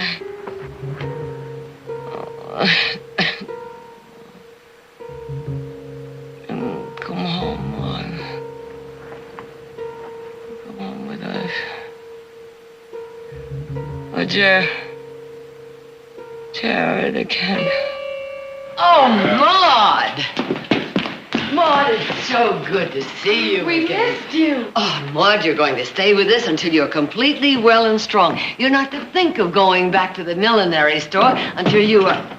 Well, Marty! Say, it's good to see you. Welcome home. Hey, you lost a little weight, haven't you? I wouldn't worry about that. A few days, we'll have some nice thick steaks for you. Fix you up in no time.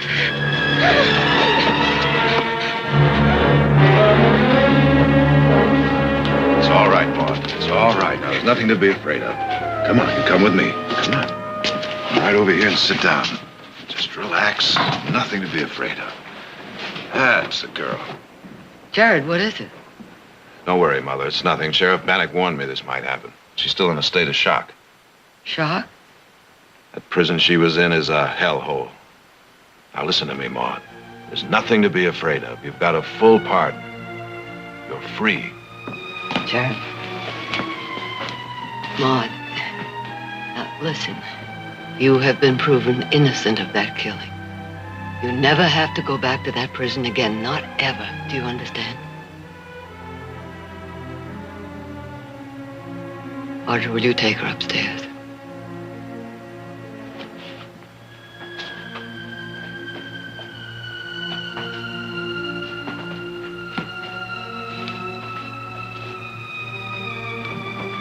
Devil they'd do to her in that place. Treated her like less than an animal. Jared, this can't go on. It simply can't go on. We have to talk to the Prison Reform Board. You can't go on. To prison. You have to talk. Reform. Prison. Oh, board. Clute! Hey, Clute!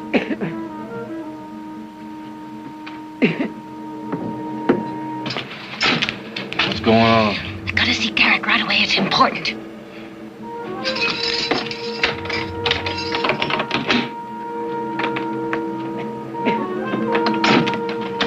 Board. Reform. Jared, we got...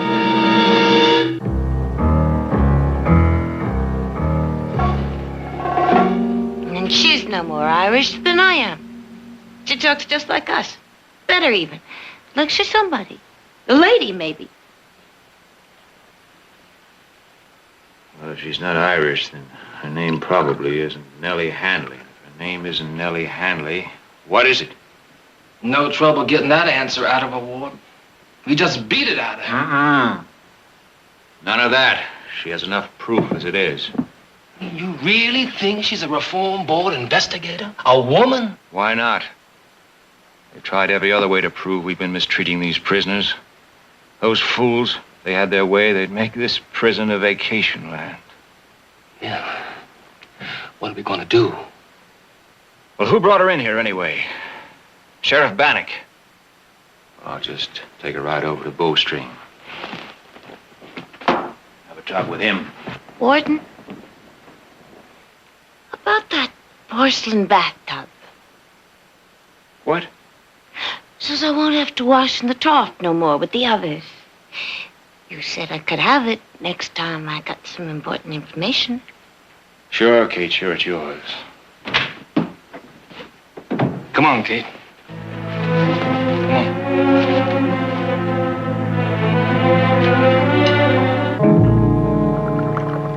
Get me out of bed just to talk about a sick prisoner? Well, I thought you might be interested, Sheriff. Her name is Nellie Handley. Nellie? Yeah, I guess the rigors of prison life didn't agree with her. She developed a fever, became delirious, and made some very interesting revelations. Get to the point, will you, Garrick? Well, in the first place, she isn't Irish. Second place, her name isn't Nellie Handley. Her immigration papers are all in order. I got a copy right here. Well, that won't be necessary, Sheriff. I just happened to bring my copy along. It says here that she's from Dublin, and she supposedly arrived in San Francisco a week before her arrest, supposedly, on a brig called the Gull. What do you mean, supposedly? Well, I stopped off the newspaper office before I came over here, Sheriff. Thought I'd look over the files. You've been waking up a lot of people tonight, haven't you, Garrick? You must be trying to cover something. I'd say it was the other way around, wouldn't you, Sheriff? In any case, the Gull's casualty lists were quite explicit. Here's a copy of it. Nellie Handley died of smallpox before the ship docked in San Francisco.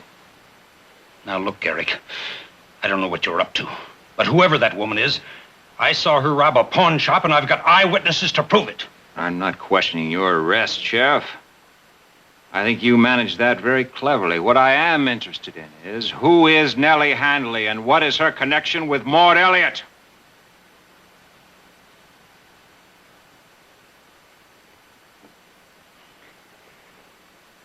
All right.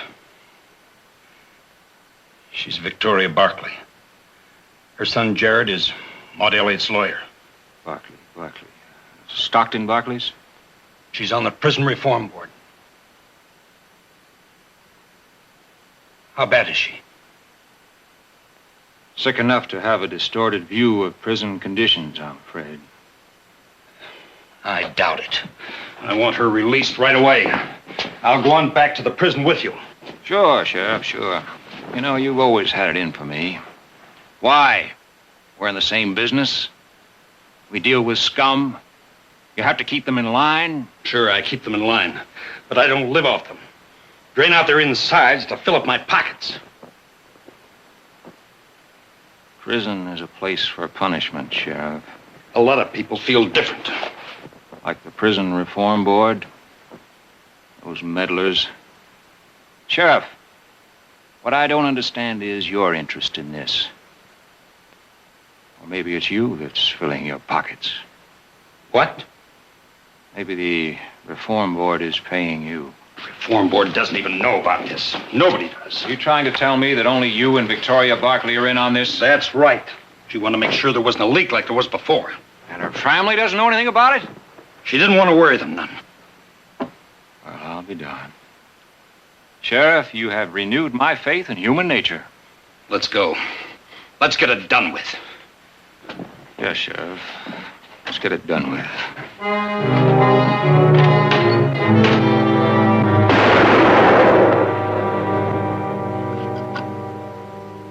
You sure Bannock is the only one that knew about Handley? I'm sure.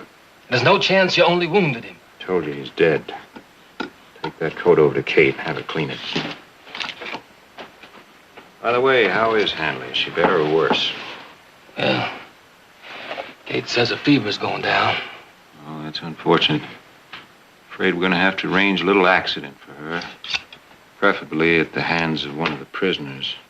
Well, I don't know. Them Barkleys is mighty important people. If something should go wrong and they found out. You know, Clute, with luck, in 6 months, I'll be in the state legislature. I think I could guarantee you the appointment as warden here.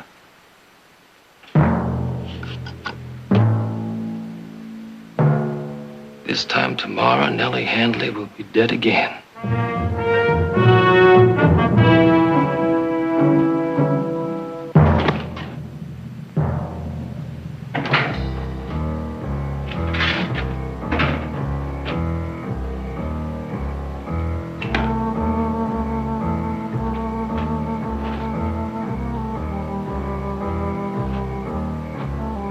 Go get some supper. I'll take over here a while. Thanks, Clute.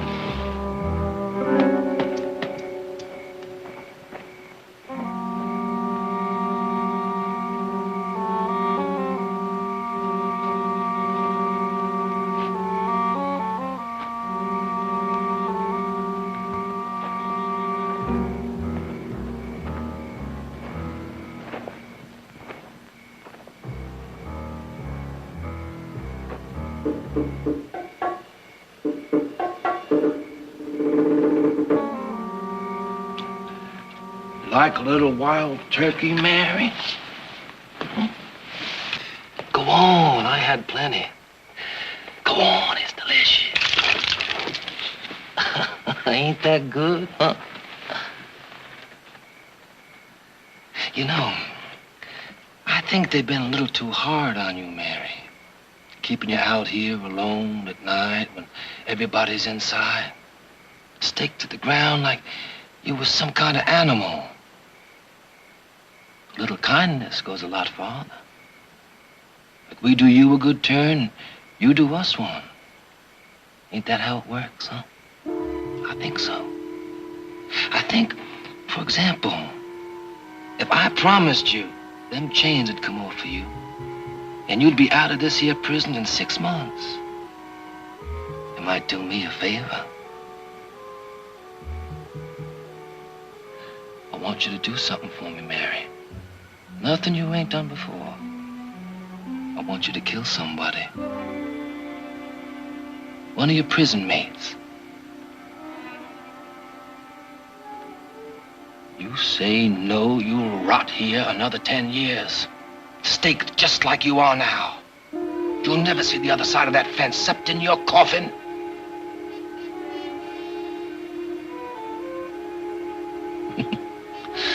I'm making you the best deal you'll ever get.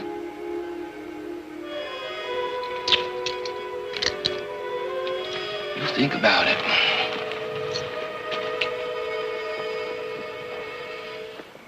Who is she? I'll send her out in a minute. Get these chains off.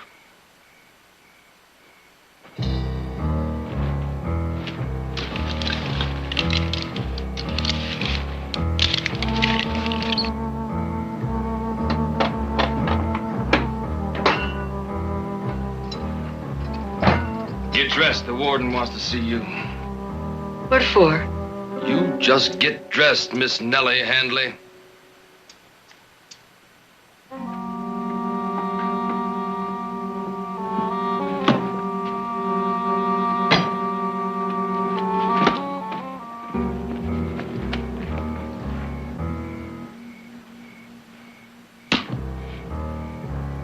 How'd you get loose?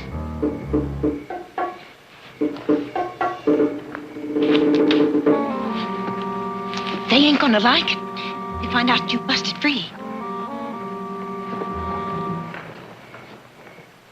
What is it, Mary? I ain't done you no harm. I'm doing somebody a favor. You ought to know about favors. Open up! Open up, please, somebody!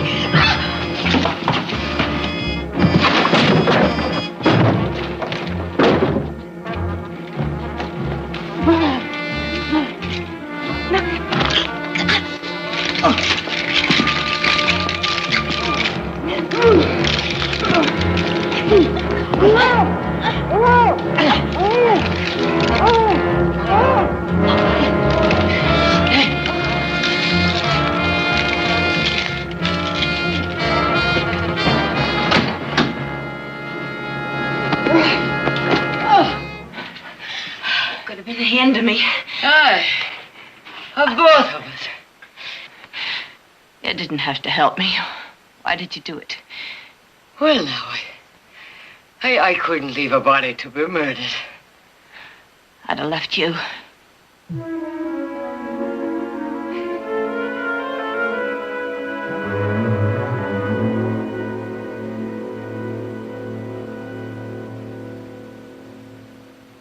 Nellie, I've got something to tell you. When you hear it, you're going to wish you hadn't helped me today. Oh, Kate, you owe me nothing.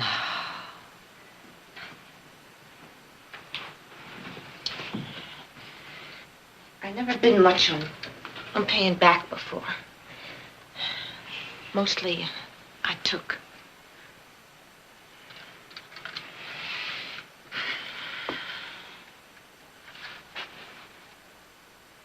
You know why I'm in here? I worked for a crimp on the Barbary Coast. A crimp? That's a saloon where they Shanghai sailors. And before that, I was a shill for a traveling gambler. And before that, I started everything early. Kate, what is it you're trying to tell me? Other night, during your fever, you did a lot of talking. And I found out you ain't Irish. You got something to do with the Prison Reform Board. I don't know what, but that's why you're in here, not because of no crime. Well, sharing the same cell, you couldn't help hearing. Don't you understand? Do you know why I have perfume and fancy pillows? Oh, Nellie. I ratted on you. Clute and the warden know all about you. So that's why Big Mary was loosed. Oh, I didn't think that was an accident. Of course it wasn't. No more than Sheriff Bannock's getting shot last night. Shot? Are you sure? Warden got the news this morning, just after he got back. You shouldn't have told them. The sheriff was trying to help you. All of you. We were all trying to help. Well, they ain't worth it, Nellie. Maybe not. But I need you to help me get out of here. Will you do it? You trust me, even after I... Yes. Yes, I do. Yeah, Nellie. I'll help you. Good. Now, my name is Victoria Barkley.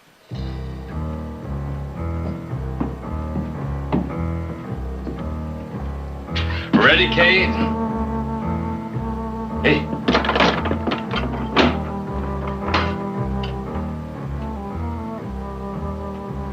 What are you doing in bed? I told you at supper that Garrett be wanting to see you. What's the matter with you?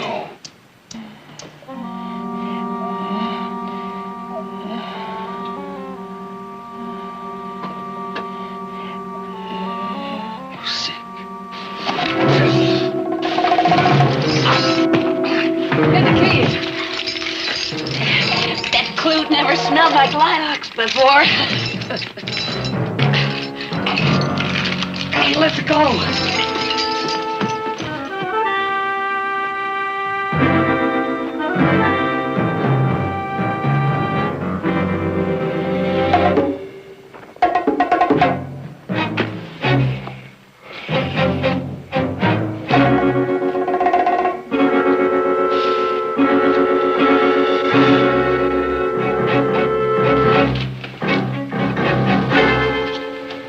Hello, Bates.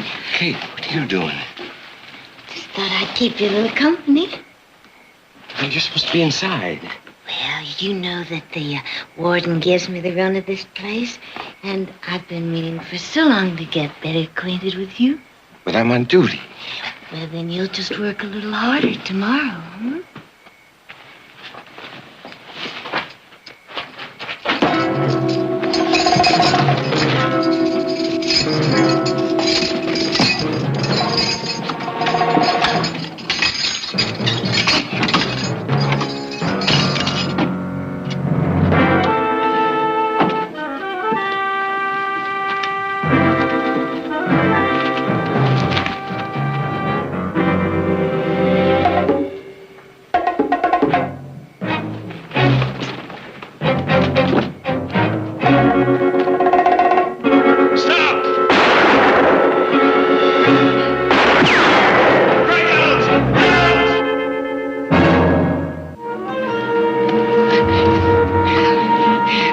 Get in here.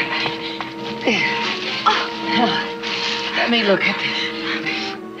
Well, there's lots of bleeding, but I think it just nicked her. Oh, get down, get down.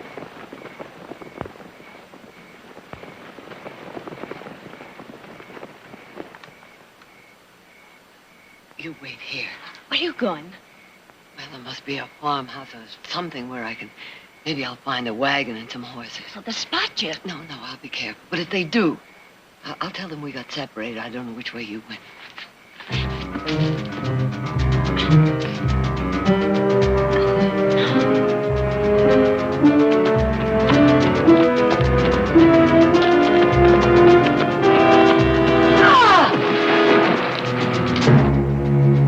You didn't really think you'd get away, did you, Hanley?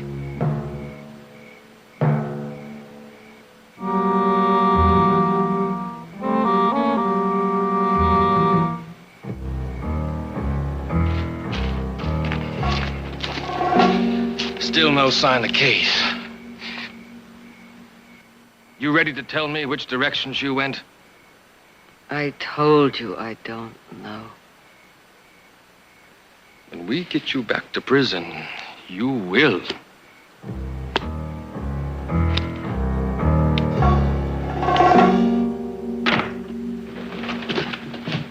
Jared, I'm glad you're home. I was so lonesome. I was beginning to talk to myself. Oh, that's the first sign, you know. Everyone deserted me. Did Mother go with Nick and Heath to the cattle auction? No, she went up to Sacramento to visit Aunt Ruth. Well, why didn't you go with her? Too much tea and cake.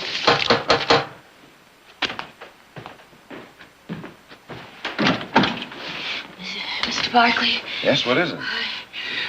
your mother in the prison. Hurry. Audrey, get a doctor.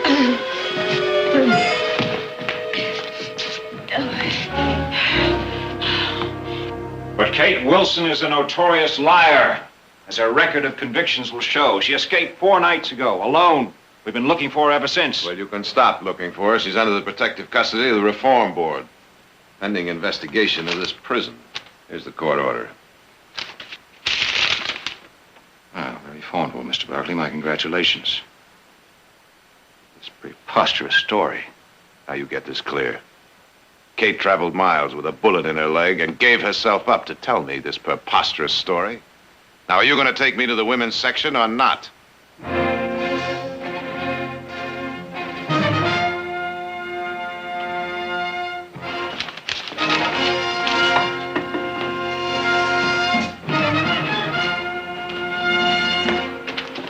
So, Mr. Barkley, you see your mother amongst these women?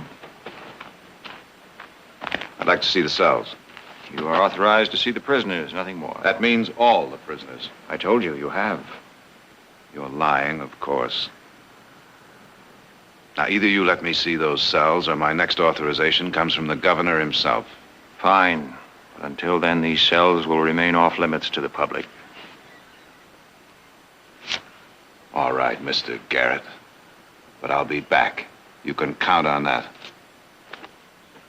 You prisoners get back to work! Well, Clute, I'm afraid Nellie Hanley will have to disappear tonight.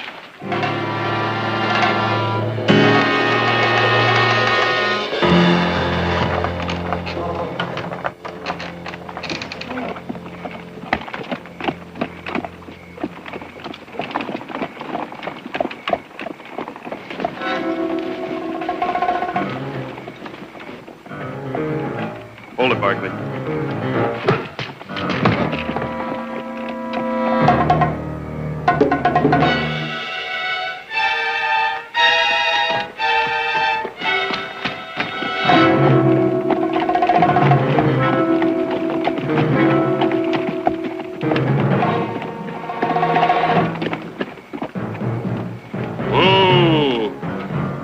Wait until you get out to the middle of the lake before you dump her. I don't want her washing the shore. Yes, sir.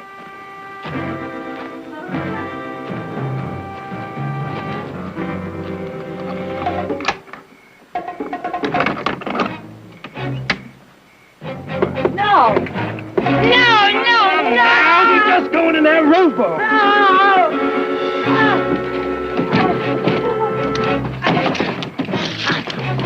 Sit still!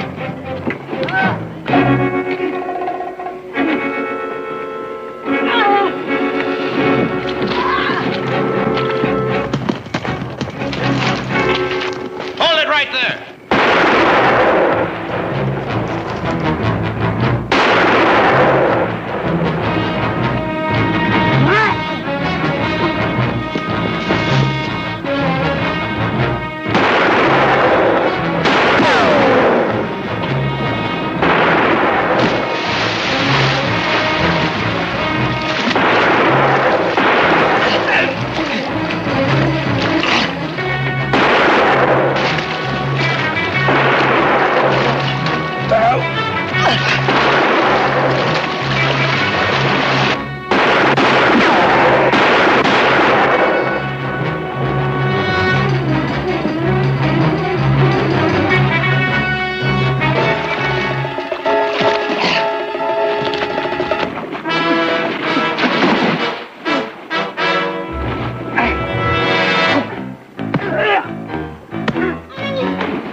that, Kate? We owe you so much. How can we ever thank you?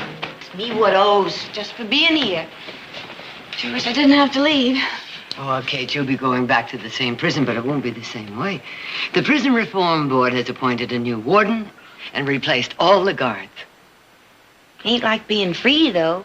Don't you worry, Kate. You'll be free. You just remember that parole system I told you about that's being set up right now. Yours is going to be one of the first hearings. You think all them important men are going to listen to me? Well, the Reform Board listened to you, didn't they? Guess you're right. Guess I don't have too much to worry about. You know I've got away with men. Always have had. Oh, Kate.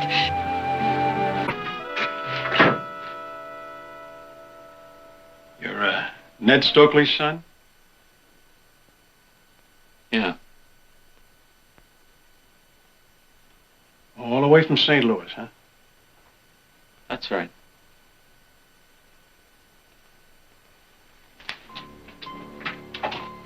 No. Down on the end.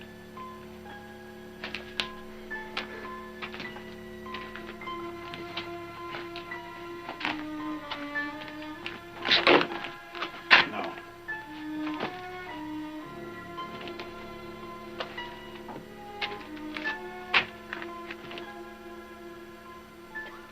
What's wrong with him? Nothing I could cure. A couple months back, he got word about his wife. Your ma, dying. He just quit wanting to live. Happens in a place like this.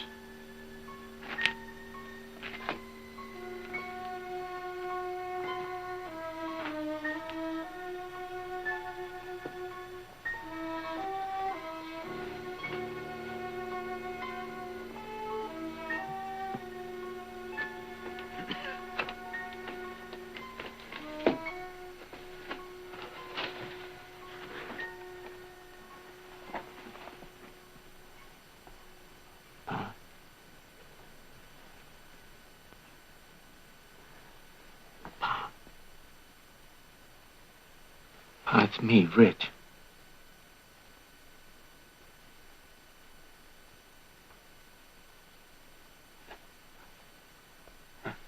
Right here, Pop. Richie? And I knowed you'd come.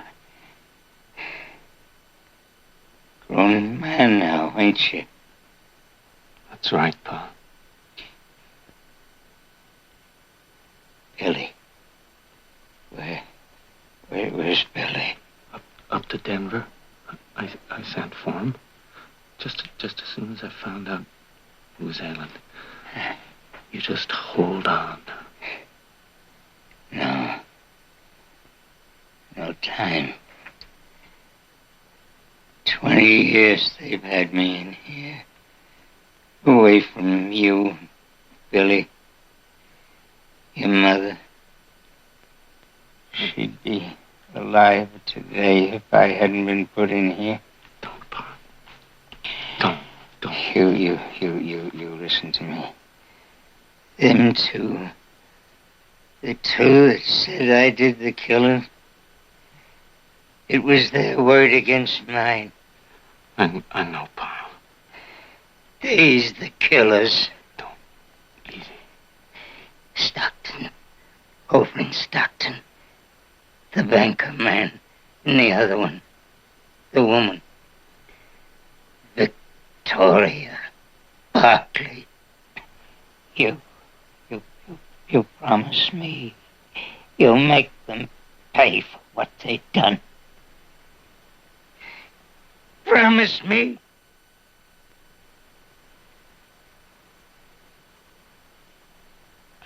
I promise. I promise.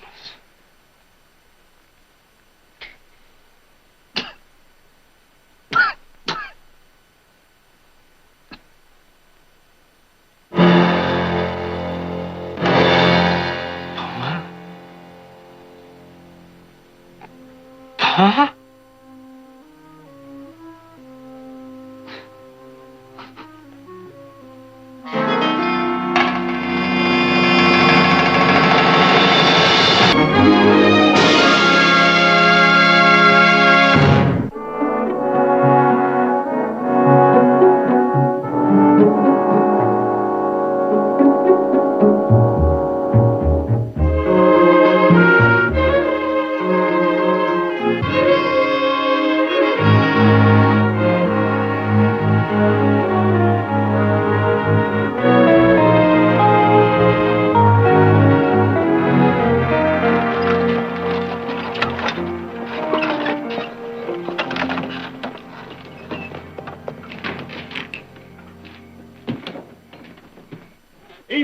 Jared. Good evening, Silas.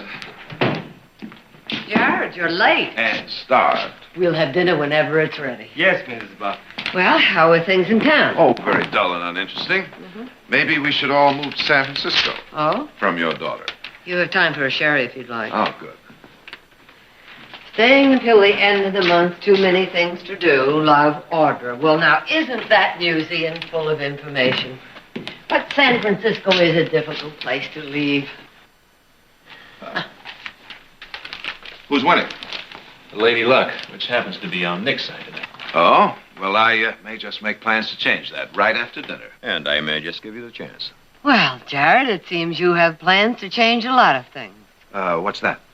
Otis Clark of the Stockton Bank chairs committee to nominate Jared Barkley for Attorney General.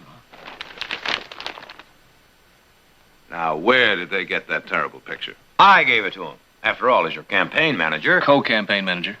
The co-campaign manager. So things in town are dull and uninteresting, hmm? Well, now, there's nothing really to get excited about yet. Are you pleased? Of course I am. But why didn't you tell me? Well, he didn't know about it until today. That is, that it was definite. Well, now, wait a minute. I haven't accepted anything yet. But you will, of course. Dinner is served, Mrs. Barkley. Thank you. I refuse to make any major decisions on an empty stomach. Shall we? Oh, listen to that. Typical politician. No definite answers. Keep them in suspense. Hold up the interest. Well, you just better accept, my boy.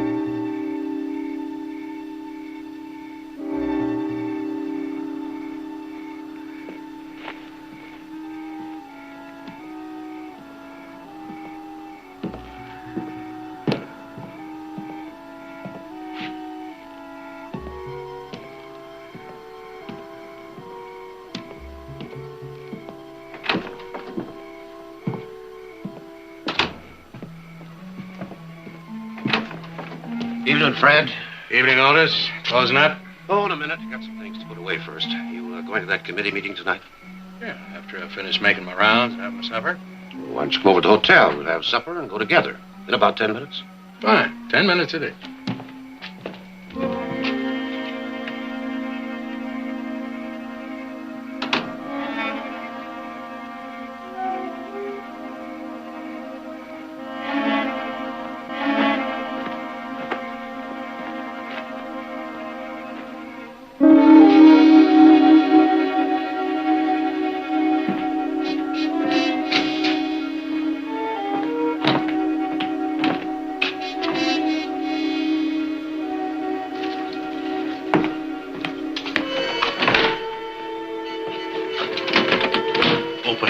And don't make a sound.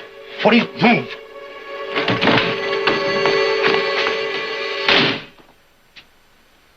Well, now, Mr. Otis Clark. You know me? Oh, indeed I do. Nice bank you got here. Mm-hmm. Must have kept you nice and comfortable for a long time. Who are you? What do you want? Take a good look. Maybe I'll remind you of somebody. I never saw you before. I don't know what you're talking about. You wouldn't care, even if you did. Look, if it's money you want... Well, now, if you've got some you don't want, I might as well take it. Before. Before what? Where's the money?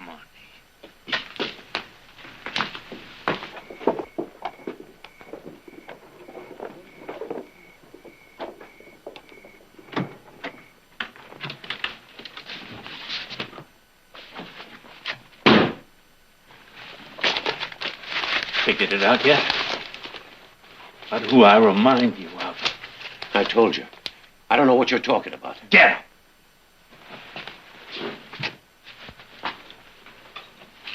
Think.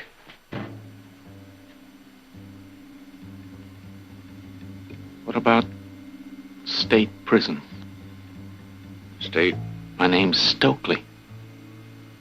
Rich Stokely. Stokely. State prison. Stokely. Yeah. Now you remember. That's good. Because you're gonna die thinking about it.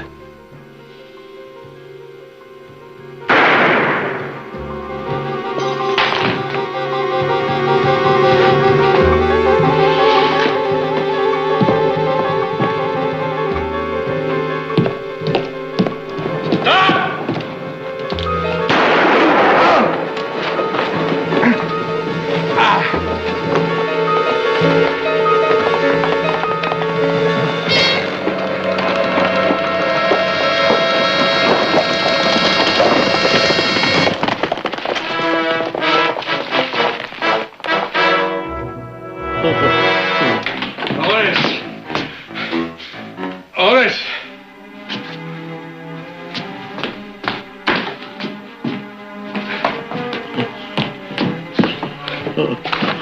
Otis. Otis. Stop. Stokely. Miss Stokely.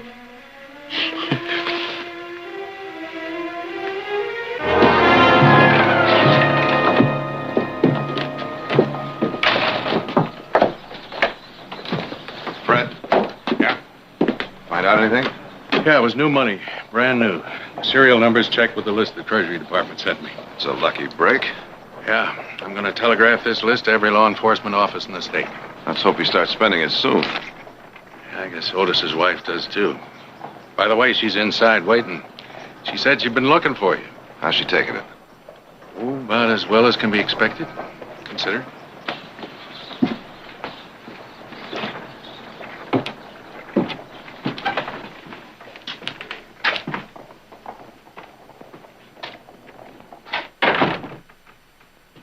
Sarah? Jared. I was by your office earlier. Well, I'm sorry, Sarah. I spent most of the morning at the courthouse. And you go there again, won't you? I mean when that man who killed Otis is caught and brought to trial. Sarah, you realize that I'm not the prosecuting attorney. Otis always had such respect for you, Jared. He watched your career so closely, and he was so proud of you. I've heard him say, you wait, Sarah. You wait until Jared's the Attorney General. He'll do right. He'll be good for everybody. You will do right for Otis, won't you, Jared? Sarah, whether or not I'm the Attorney General doesn't really matter. The only thing that does matter is that justice be done. I'll see to that, don't you worry. I believe you, Jared. I leave it in your hands. Listen, I'm going to meet Nick in a few minutes. Why don't you come with me and come on out to the ranch and visit for a few days? No, thank you. I'm all right now.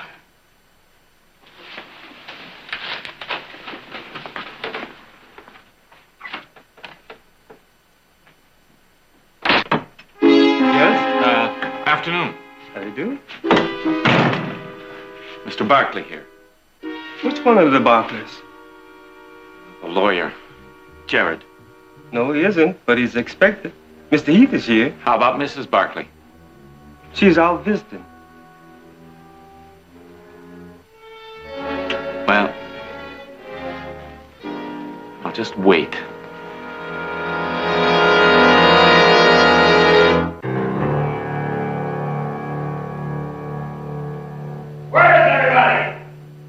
In here.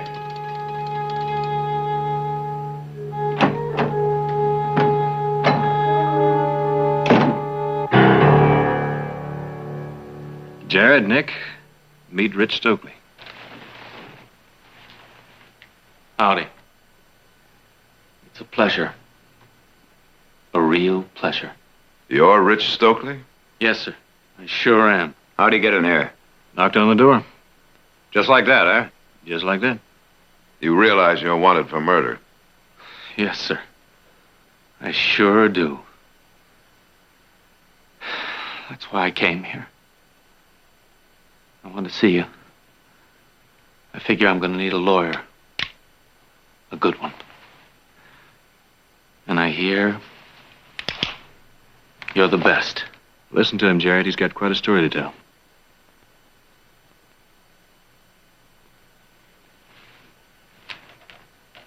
All right, start talking. Well, it's about all them wanted posters saying that I killed that Stockton banker man. Didn't you? Mister, I couldn't have. I wasn't anywhere near Stockton when it happened. Stokely people saw you, the sheriff for one. And the dead man identified you by name before he died. That's what I can't figure out. It had to be somebody else. I was over to Jackson, working there. You ask them. They'll tell you. Who'll tell us? Fella I was working for over there, rancher by the name of Bickers, Jason Bickers. And some of the other ranch hands I was working with. Are you sure about that? Ain't no reason not to be.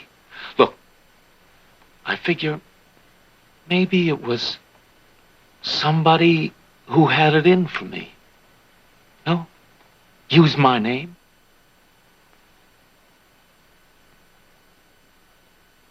Well, I don't know. But, you know, when I saw all them wanted posters, $5,000, dead or alive, well, I hightailed it over here as fast as I could to see you because I was afraid someone would put a bullet in me. How do we know he's telling the truth? But I am. You gotta believe me. We don't gotta believe anything. If you're innocent, that has to be proved. You can do that. Uh-huh. Just on what I told you. That remains to be seen. In the meantime, I think I'd like to have the Stockton sheriff take a good look at you. Sheriff?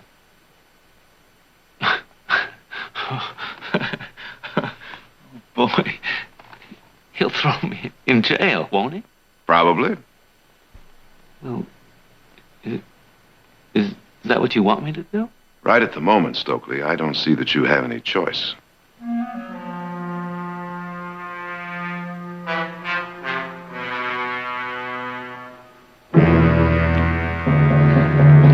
The man I got locked up in that cell is the same man who came running out of the bank. I don't care if he's got 100 witnesses. Fred, you're absolutely sure?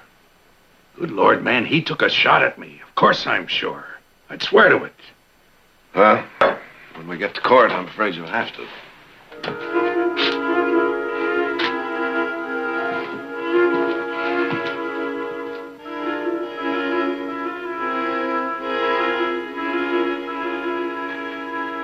Not the least bit surprised Fred doesn't understand you. Who does? Nick, the man couldn't have been in two places at the same time. I don't deny that.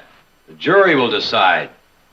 But why do you have to defend him? There are other lawyers, you know. Because I believe there's a reasonable doubt. Oh, well, you're going to go a long, long way to prove that. I'll tell you one thing there's no doubt about. You're playing with political dynamite. Doesn't have anything to do with politics. You are running for Attorney General. I'm not running yet. As a matter of fact, I haven't even been nominated. You go on defending Stokely, and chances are you won't be. Jared, Otis Clark was a well-known, well-liked man in this town. I know that. And public sentiment is not exactly on the side of Stokely. Nick, a murder trial doesn't have anything to do with sentiment. Only facts do. I think there are a few facts you've overlooked. Such as? Reality. A man wanting a high political position does not expose himself to the possibility of being ridiculed by the public. The voting public. Nick, are you really suggesting that I should overlook the fact that a man's life is at stake for some kind of political imagery? No, wait a minute, Jared. All I'm trying to do is to point out the plain, simple facts. A man in your position should drop this case. I can't. Why not? Because I'm the first lawyer he came to. Nick, if he'd gone to a lawyer who was running for the presidency of the United States, that man would have the same responsibility. And if that man didn't take the case, I wouldn't vote for him.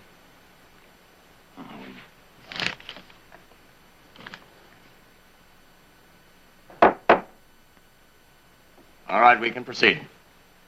Now, Sheriff, on the night Otis Clark was murdered and the Stockton Bank robbed, you were in the hotel at that time, is that correct? That's correct. Tell the court what happened. Well, I was waiting for Otis, Mr. Clark. We were going to have dinner together before the meeting. I heard what sounded like a shot from way off. I ran outside and saw this fellow running from the bank. I yelled at him to stop. He took a shot at me. He creased me right here. But when I got my senses back, he was gone. So I ran over to the bank, found Mr. Clark on the floor. He'd been shot. He died a few seconds later. Did he say anything to you before he died? He did. He said Stokely. Rich Stokely. Now, Sheriff, the man you saw run out of the bank, the man who also took a shot at you, is he in this courtroom? He is. Will you point him out to us and give us his name, please? That's him. Rich Stokely.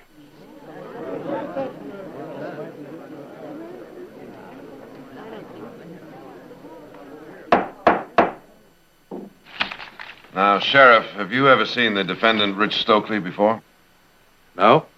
And yet you feel that you got a good enough look at him the night you say he ran out of the Stockton Bank to put out this wanted poster on him and to identify him here in this court. Is that correct? Yes. I told you that before, Jared. Sheriff, isn't there any possibility that you could be wrong?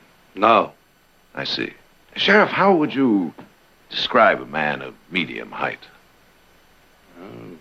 5'9" to 5'10". Mm-hmm. What about 5'11"? Well, there's little difference. Granted. What about 6 feet? Well, that I'd have to call tall. You would? What are you driving at, Jared? Would you please stand up, Mr. Stokely? Now, Sheriff, in your testimony, you described the man you saw that night as being of medium height. Isn't that correct? Yes. How tall are you, Mr. Stokely? A little over 6'1".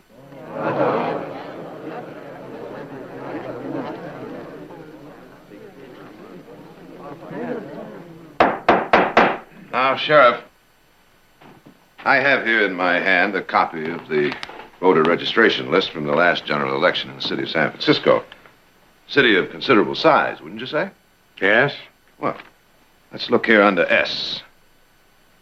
Or to be more exact, under STO. What do you see? Stokely? How many? How about 20? Including a Richard F. Stokely and a Richard S. Stokely, isn't that correct? Yes. Not that either of these gentlemen could be the defendant, but isn't it true, Sheriff, that men named Richard are often referred to as rich? I suppose. Well, if we have 2 Rich Stokeleys right up in the city of San Francisco, how many Rich Stokeleys do you think we have in the state of California, or in the entire country, for that matter? Now, Sheriff, isn't it entirely possible, as my client testified earlier, that it could have been someone using his name for what purpose we do not know, or that it was another Rich Stokely altogether? That's him. That's the man who killed Otis Clark. I saw him. Mr. Bickers, you're a rancher in Jackson, California, isn't that correct? I run about 5,000 head. And aren't you also on the board of directors of the Cattleman's Bank in Jackson? I am. And as such, did you have occasion to do business with the Bank of Stockton, in particular Otis Clark? Many times. Otis and I were good friends. Where were you on the night Mr. Clark was killed? I was in night camp. We were out after some strays. Then I take it you had ranch hands with you. Oh, yes. Mr. Bickers, is any one of the men who was with you that night in this courtroom right now? Yes. Young fellow who signed on a few days before. That's him there. Rich Stokely.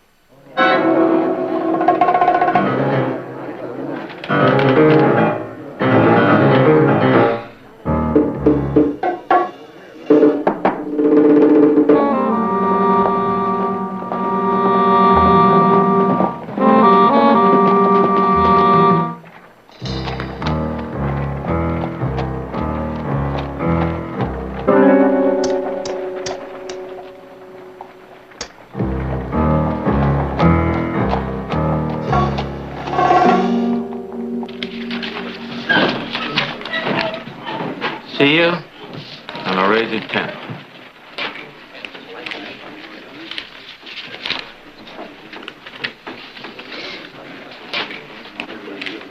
Well, if it ain't Harry Banner. What are you doing in these parts? Oh, looking at some breed stock down the valley a ways. How you been, Charlie? Fine, fine. How are things up in Stockton these days? Just like they are here, I guess, at least when I left. Give us a whiskey. Sure thing. Sweetheart. How about bringing another bottle? That's what I'm here for. You're called, mister. You're gonna play poker or drink? Buddy, I can do both.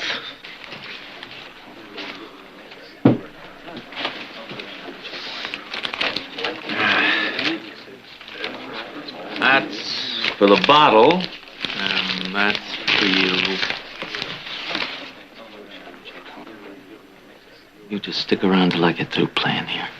I'm not going anywhere.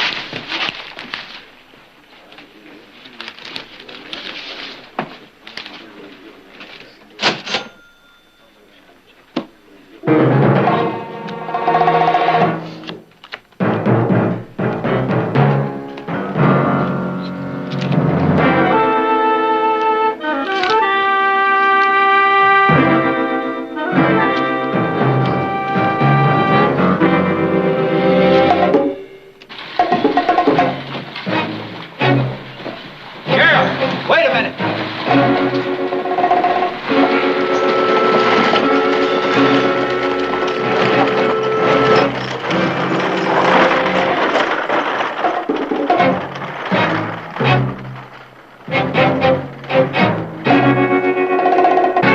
And further, gentlemen, I wish to inform you that should the evidence point equally to the guilt and innocence of the defendant, it is your sworn duty to take that view of the evidence that points to his innocence. Now, the law clearly prescribes, gentlemen, that where there is a reasonable doubt, and I wish to repeat that, a reasonable doubt, the defendant must be acquitted. And I feel that you gentlemen agree with me that we have far more than a reasonable doubt existing here today. Thank you.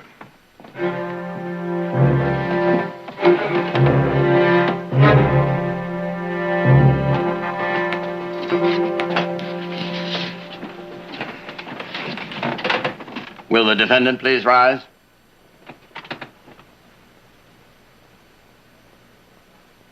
Have you reached a verdict? We have, Your Honor. We find the defendant, Rich Stokely, not guilty.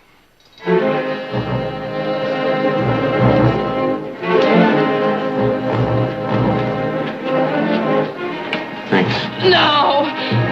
He did it! He killed my husband! You lied. You said justice would be done. You're letting that killer go! He promised me.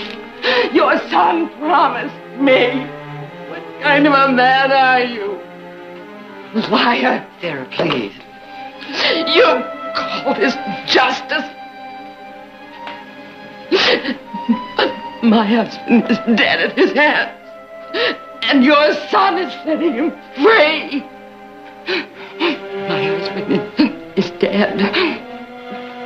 Do you hear me? My husband is dead. He's dead.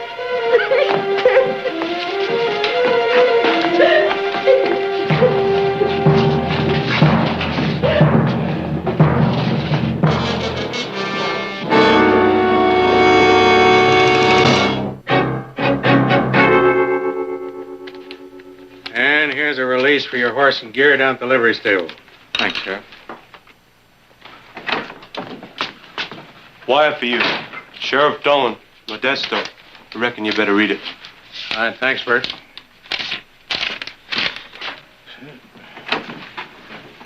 Well, listen to this, Jared. Arriving afternoon stage with suspect answering to name of Stokely. Apprehended in possession of bills matching serial numbers from Stockton Bank robbery. Request you identify. Let me see that, Fred. Stokely, appears I owe you an apology. I don't see why. You did what you believed to be right, same as Mr. Barkley here. Well, I guess that'll clear up a lot of things. Yes, I guess it will. Why don't you stick around a while and get a look at this fellow who caused you all this trouble? No. No, I ought to be moving on. I still got my job up to Jackson. There's a lot of work waiting for me there. Well, that goes for me, too. We got about 500 head of cattle that are a week overdue for roundup. Nick and the boys are going out to get them, and I think I'll just go along. You? Why not? A little fresh air, chuck wagon food, be just like a vacation. I guess it would have done. Your campaign coming up, you might not get another chance for a while. That's exactly what I was thinking of. I guess we both better get going. Well, sorry, Stokely. Forget it. Thanks, Mr. Barkley. Good luck, Rich.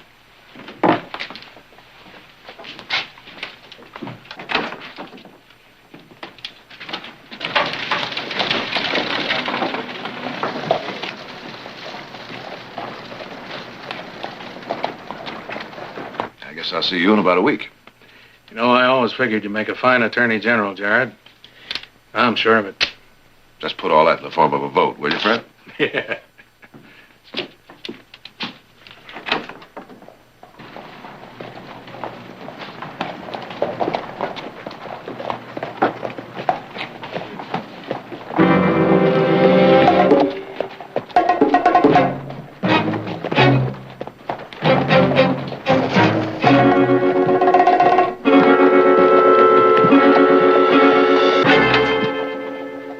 I think this is a cause for a little celebration. Wouldn't you say, Heath? I reckon so.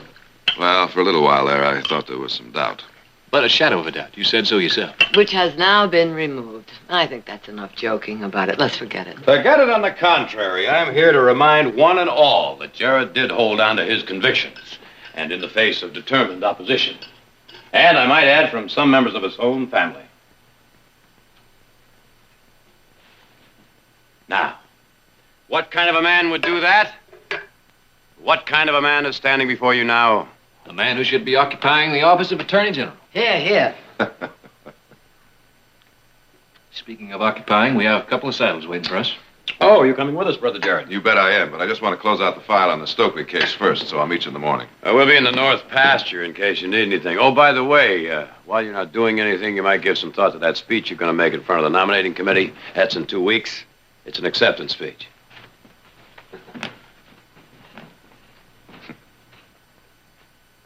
I'm very proud of you.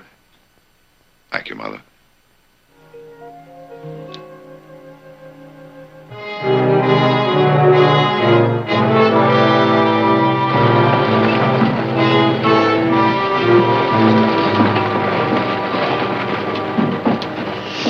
How much further we gotta ride?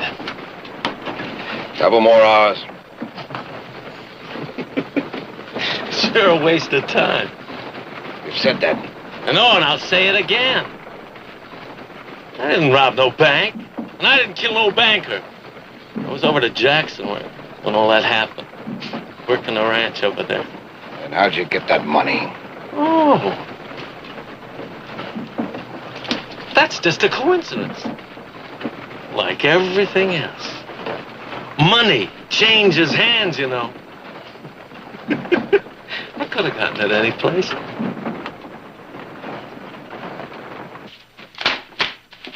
Well, that finishes the Stokely case. Now for a few beautiful days of chasing a bunch of hard-headed steer. It's going to be very good for you. I'll get it.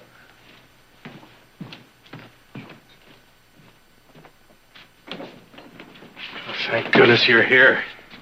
I was afraid you'd be out in the range. What's the matter, Fred? Harry Banner. He was in Modesto yesterday when Sheriff Dolan arrested that suspect he's bringing in. What about it? He says if you stood him up beside Rich Stokely, you'd swear they were twins. What? He saw them both in less than 24 hours, and he thought he was seeing double.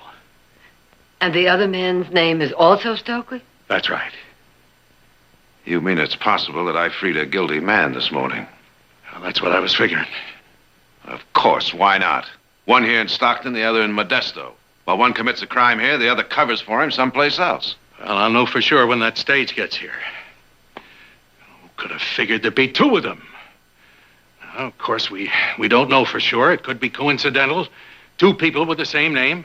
Don't go yet, Fred. Fred, I think we could both use a brandy. Right.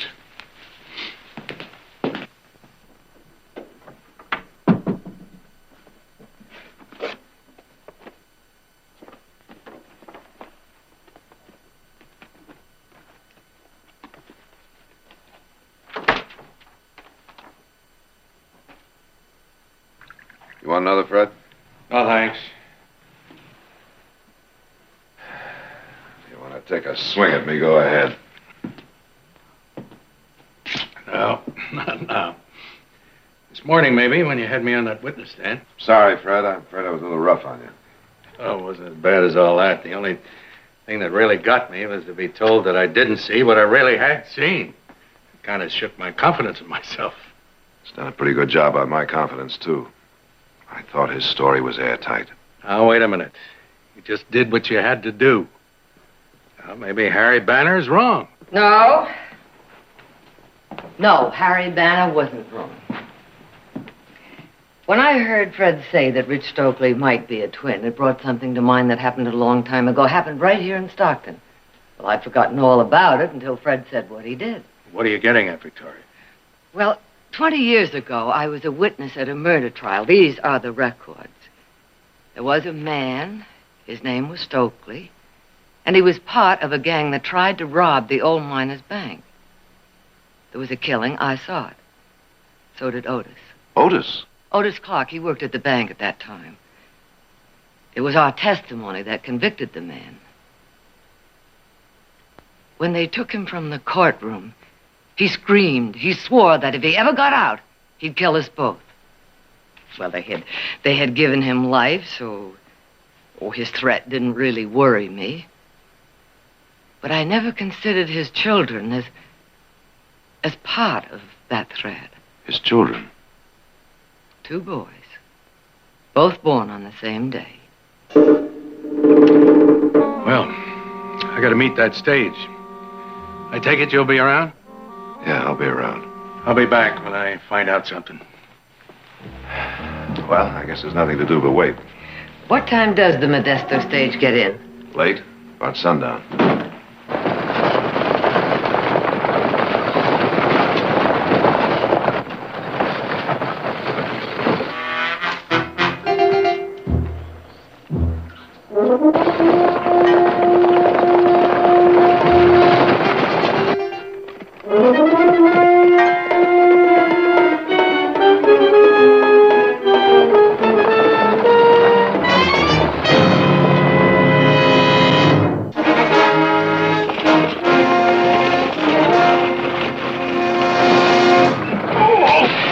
Tell you again to keep your hands quiet. Anything you say, Sheriff.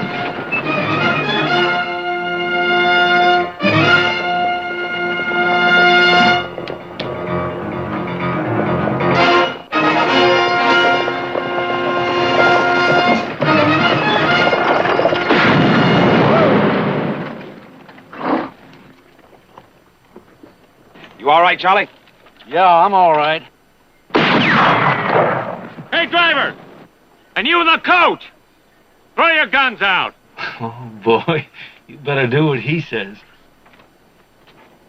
Listen to me.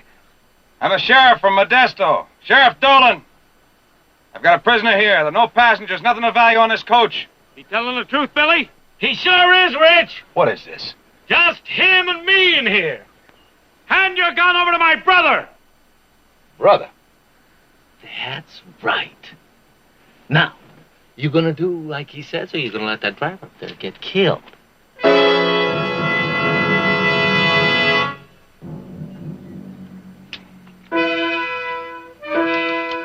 I got it, Rich!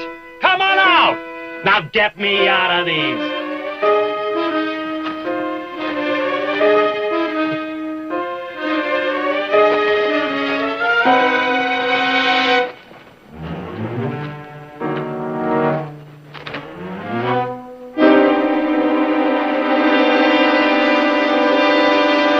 Twin brothers. That's right. Now get out of here.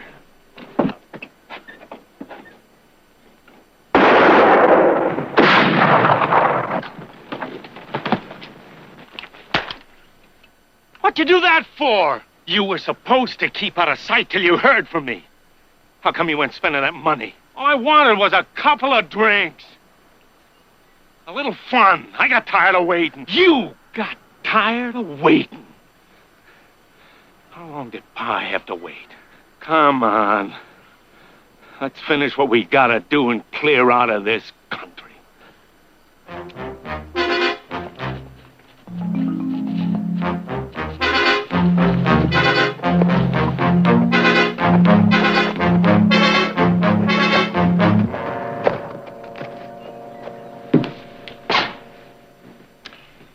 Jared, Fred won't be back for some time. Now sit down and relax. I am perfectly relaxed.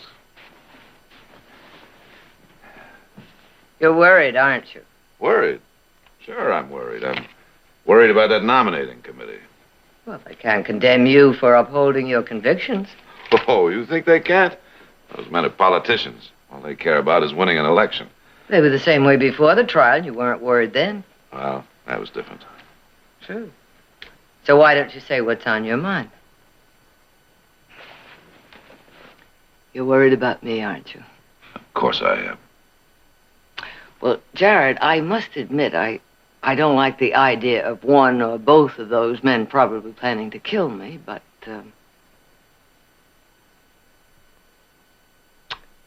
I'm not going to let it spoil our dinner. Come on, let's see.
Jim. What? Twins.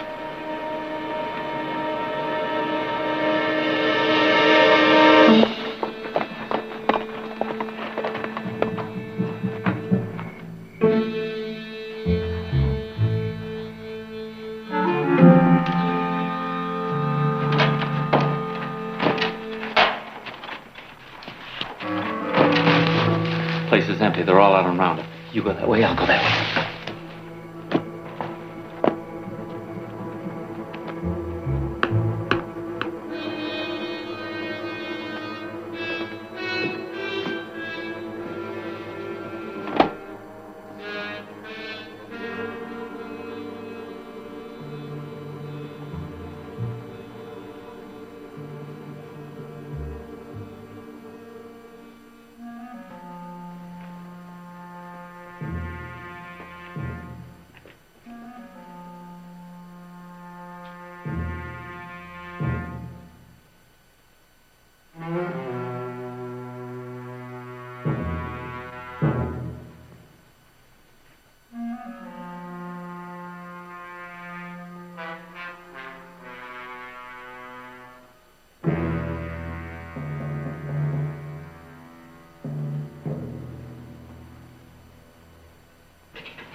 I thought you might like some coffee. I sure would. Thank you. What are you doing? Oh, kind of catching up on my reading. You?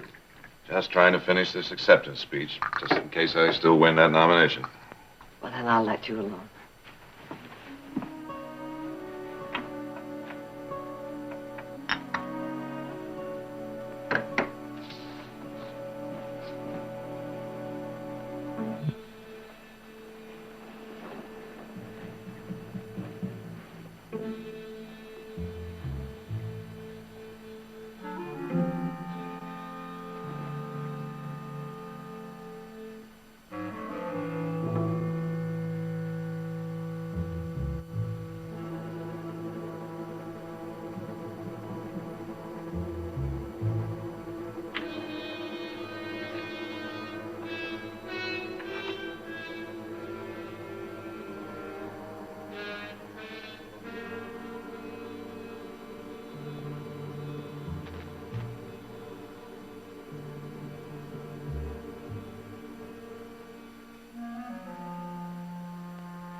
Evening, Mrs. Barkley.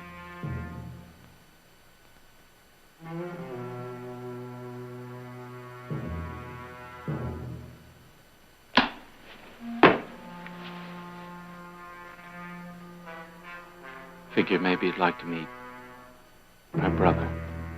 Billy? Come on out here.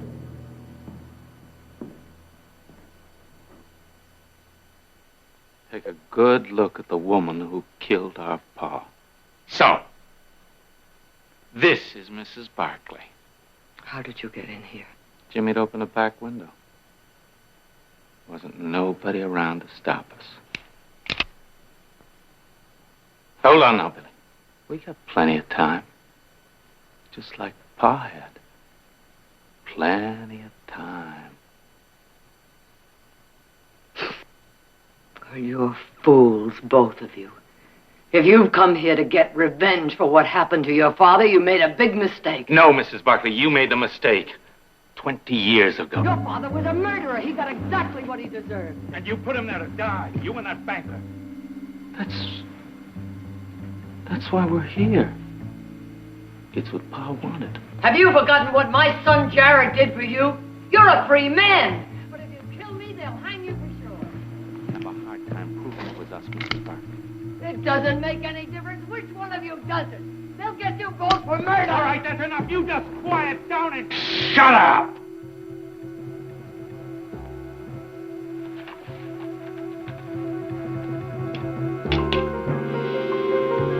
All right now, Mrs. Barkley.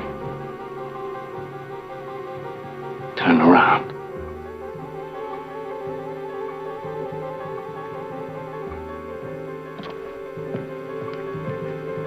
I said, turn around. All right? You want it like this. Get up there!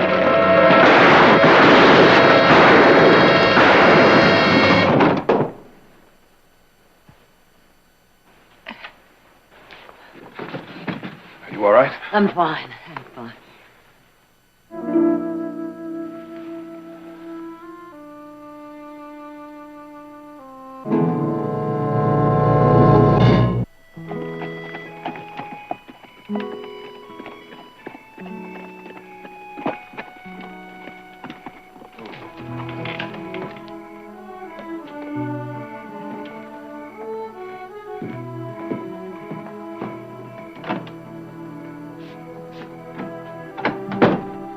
Jared?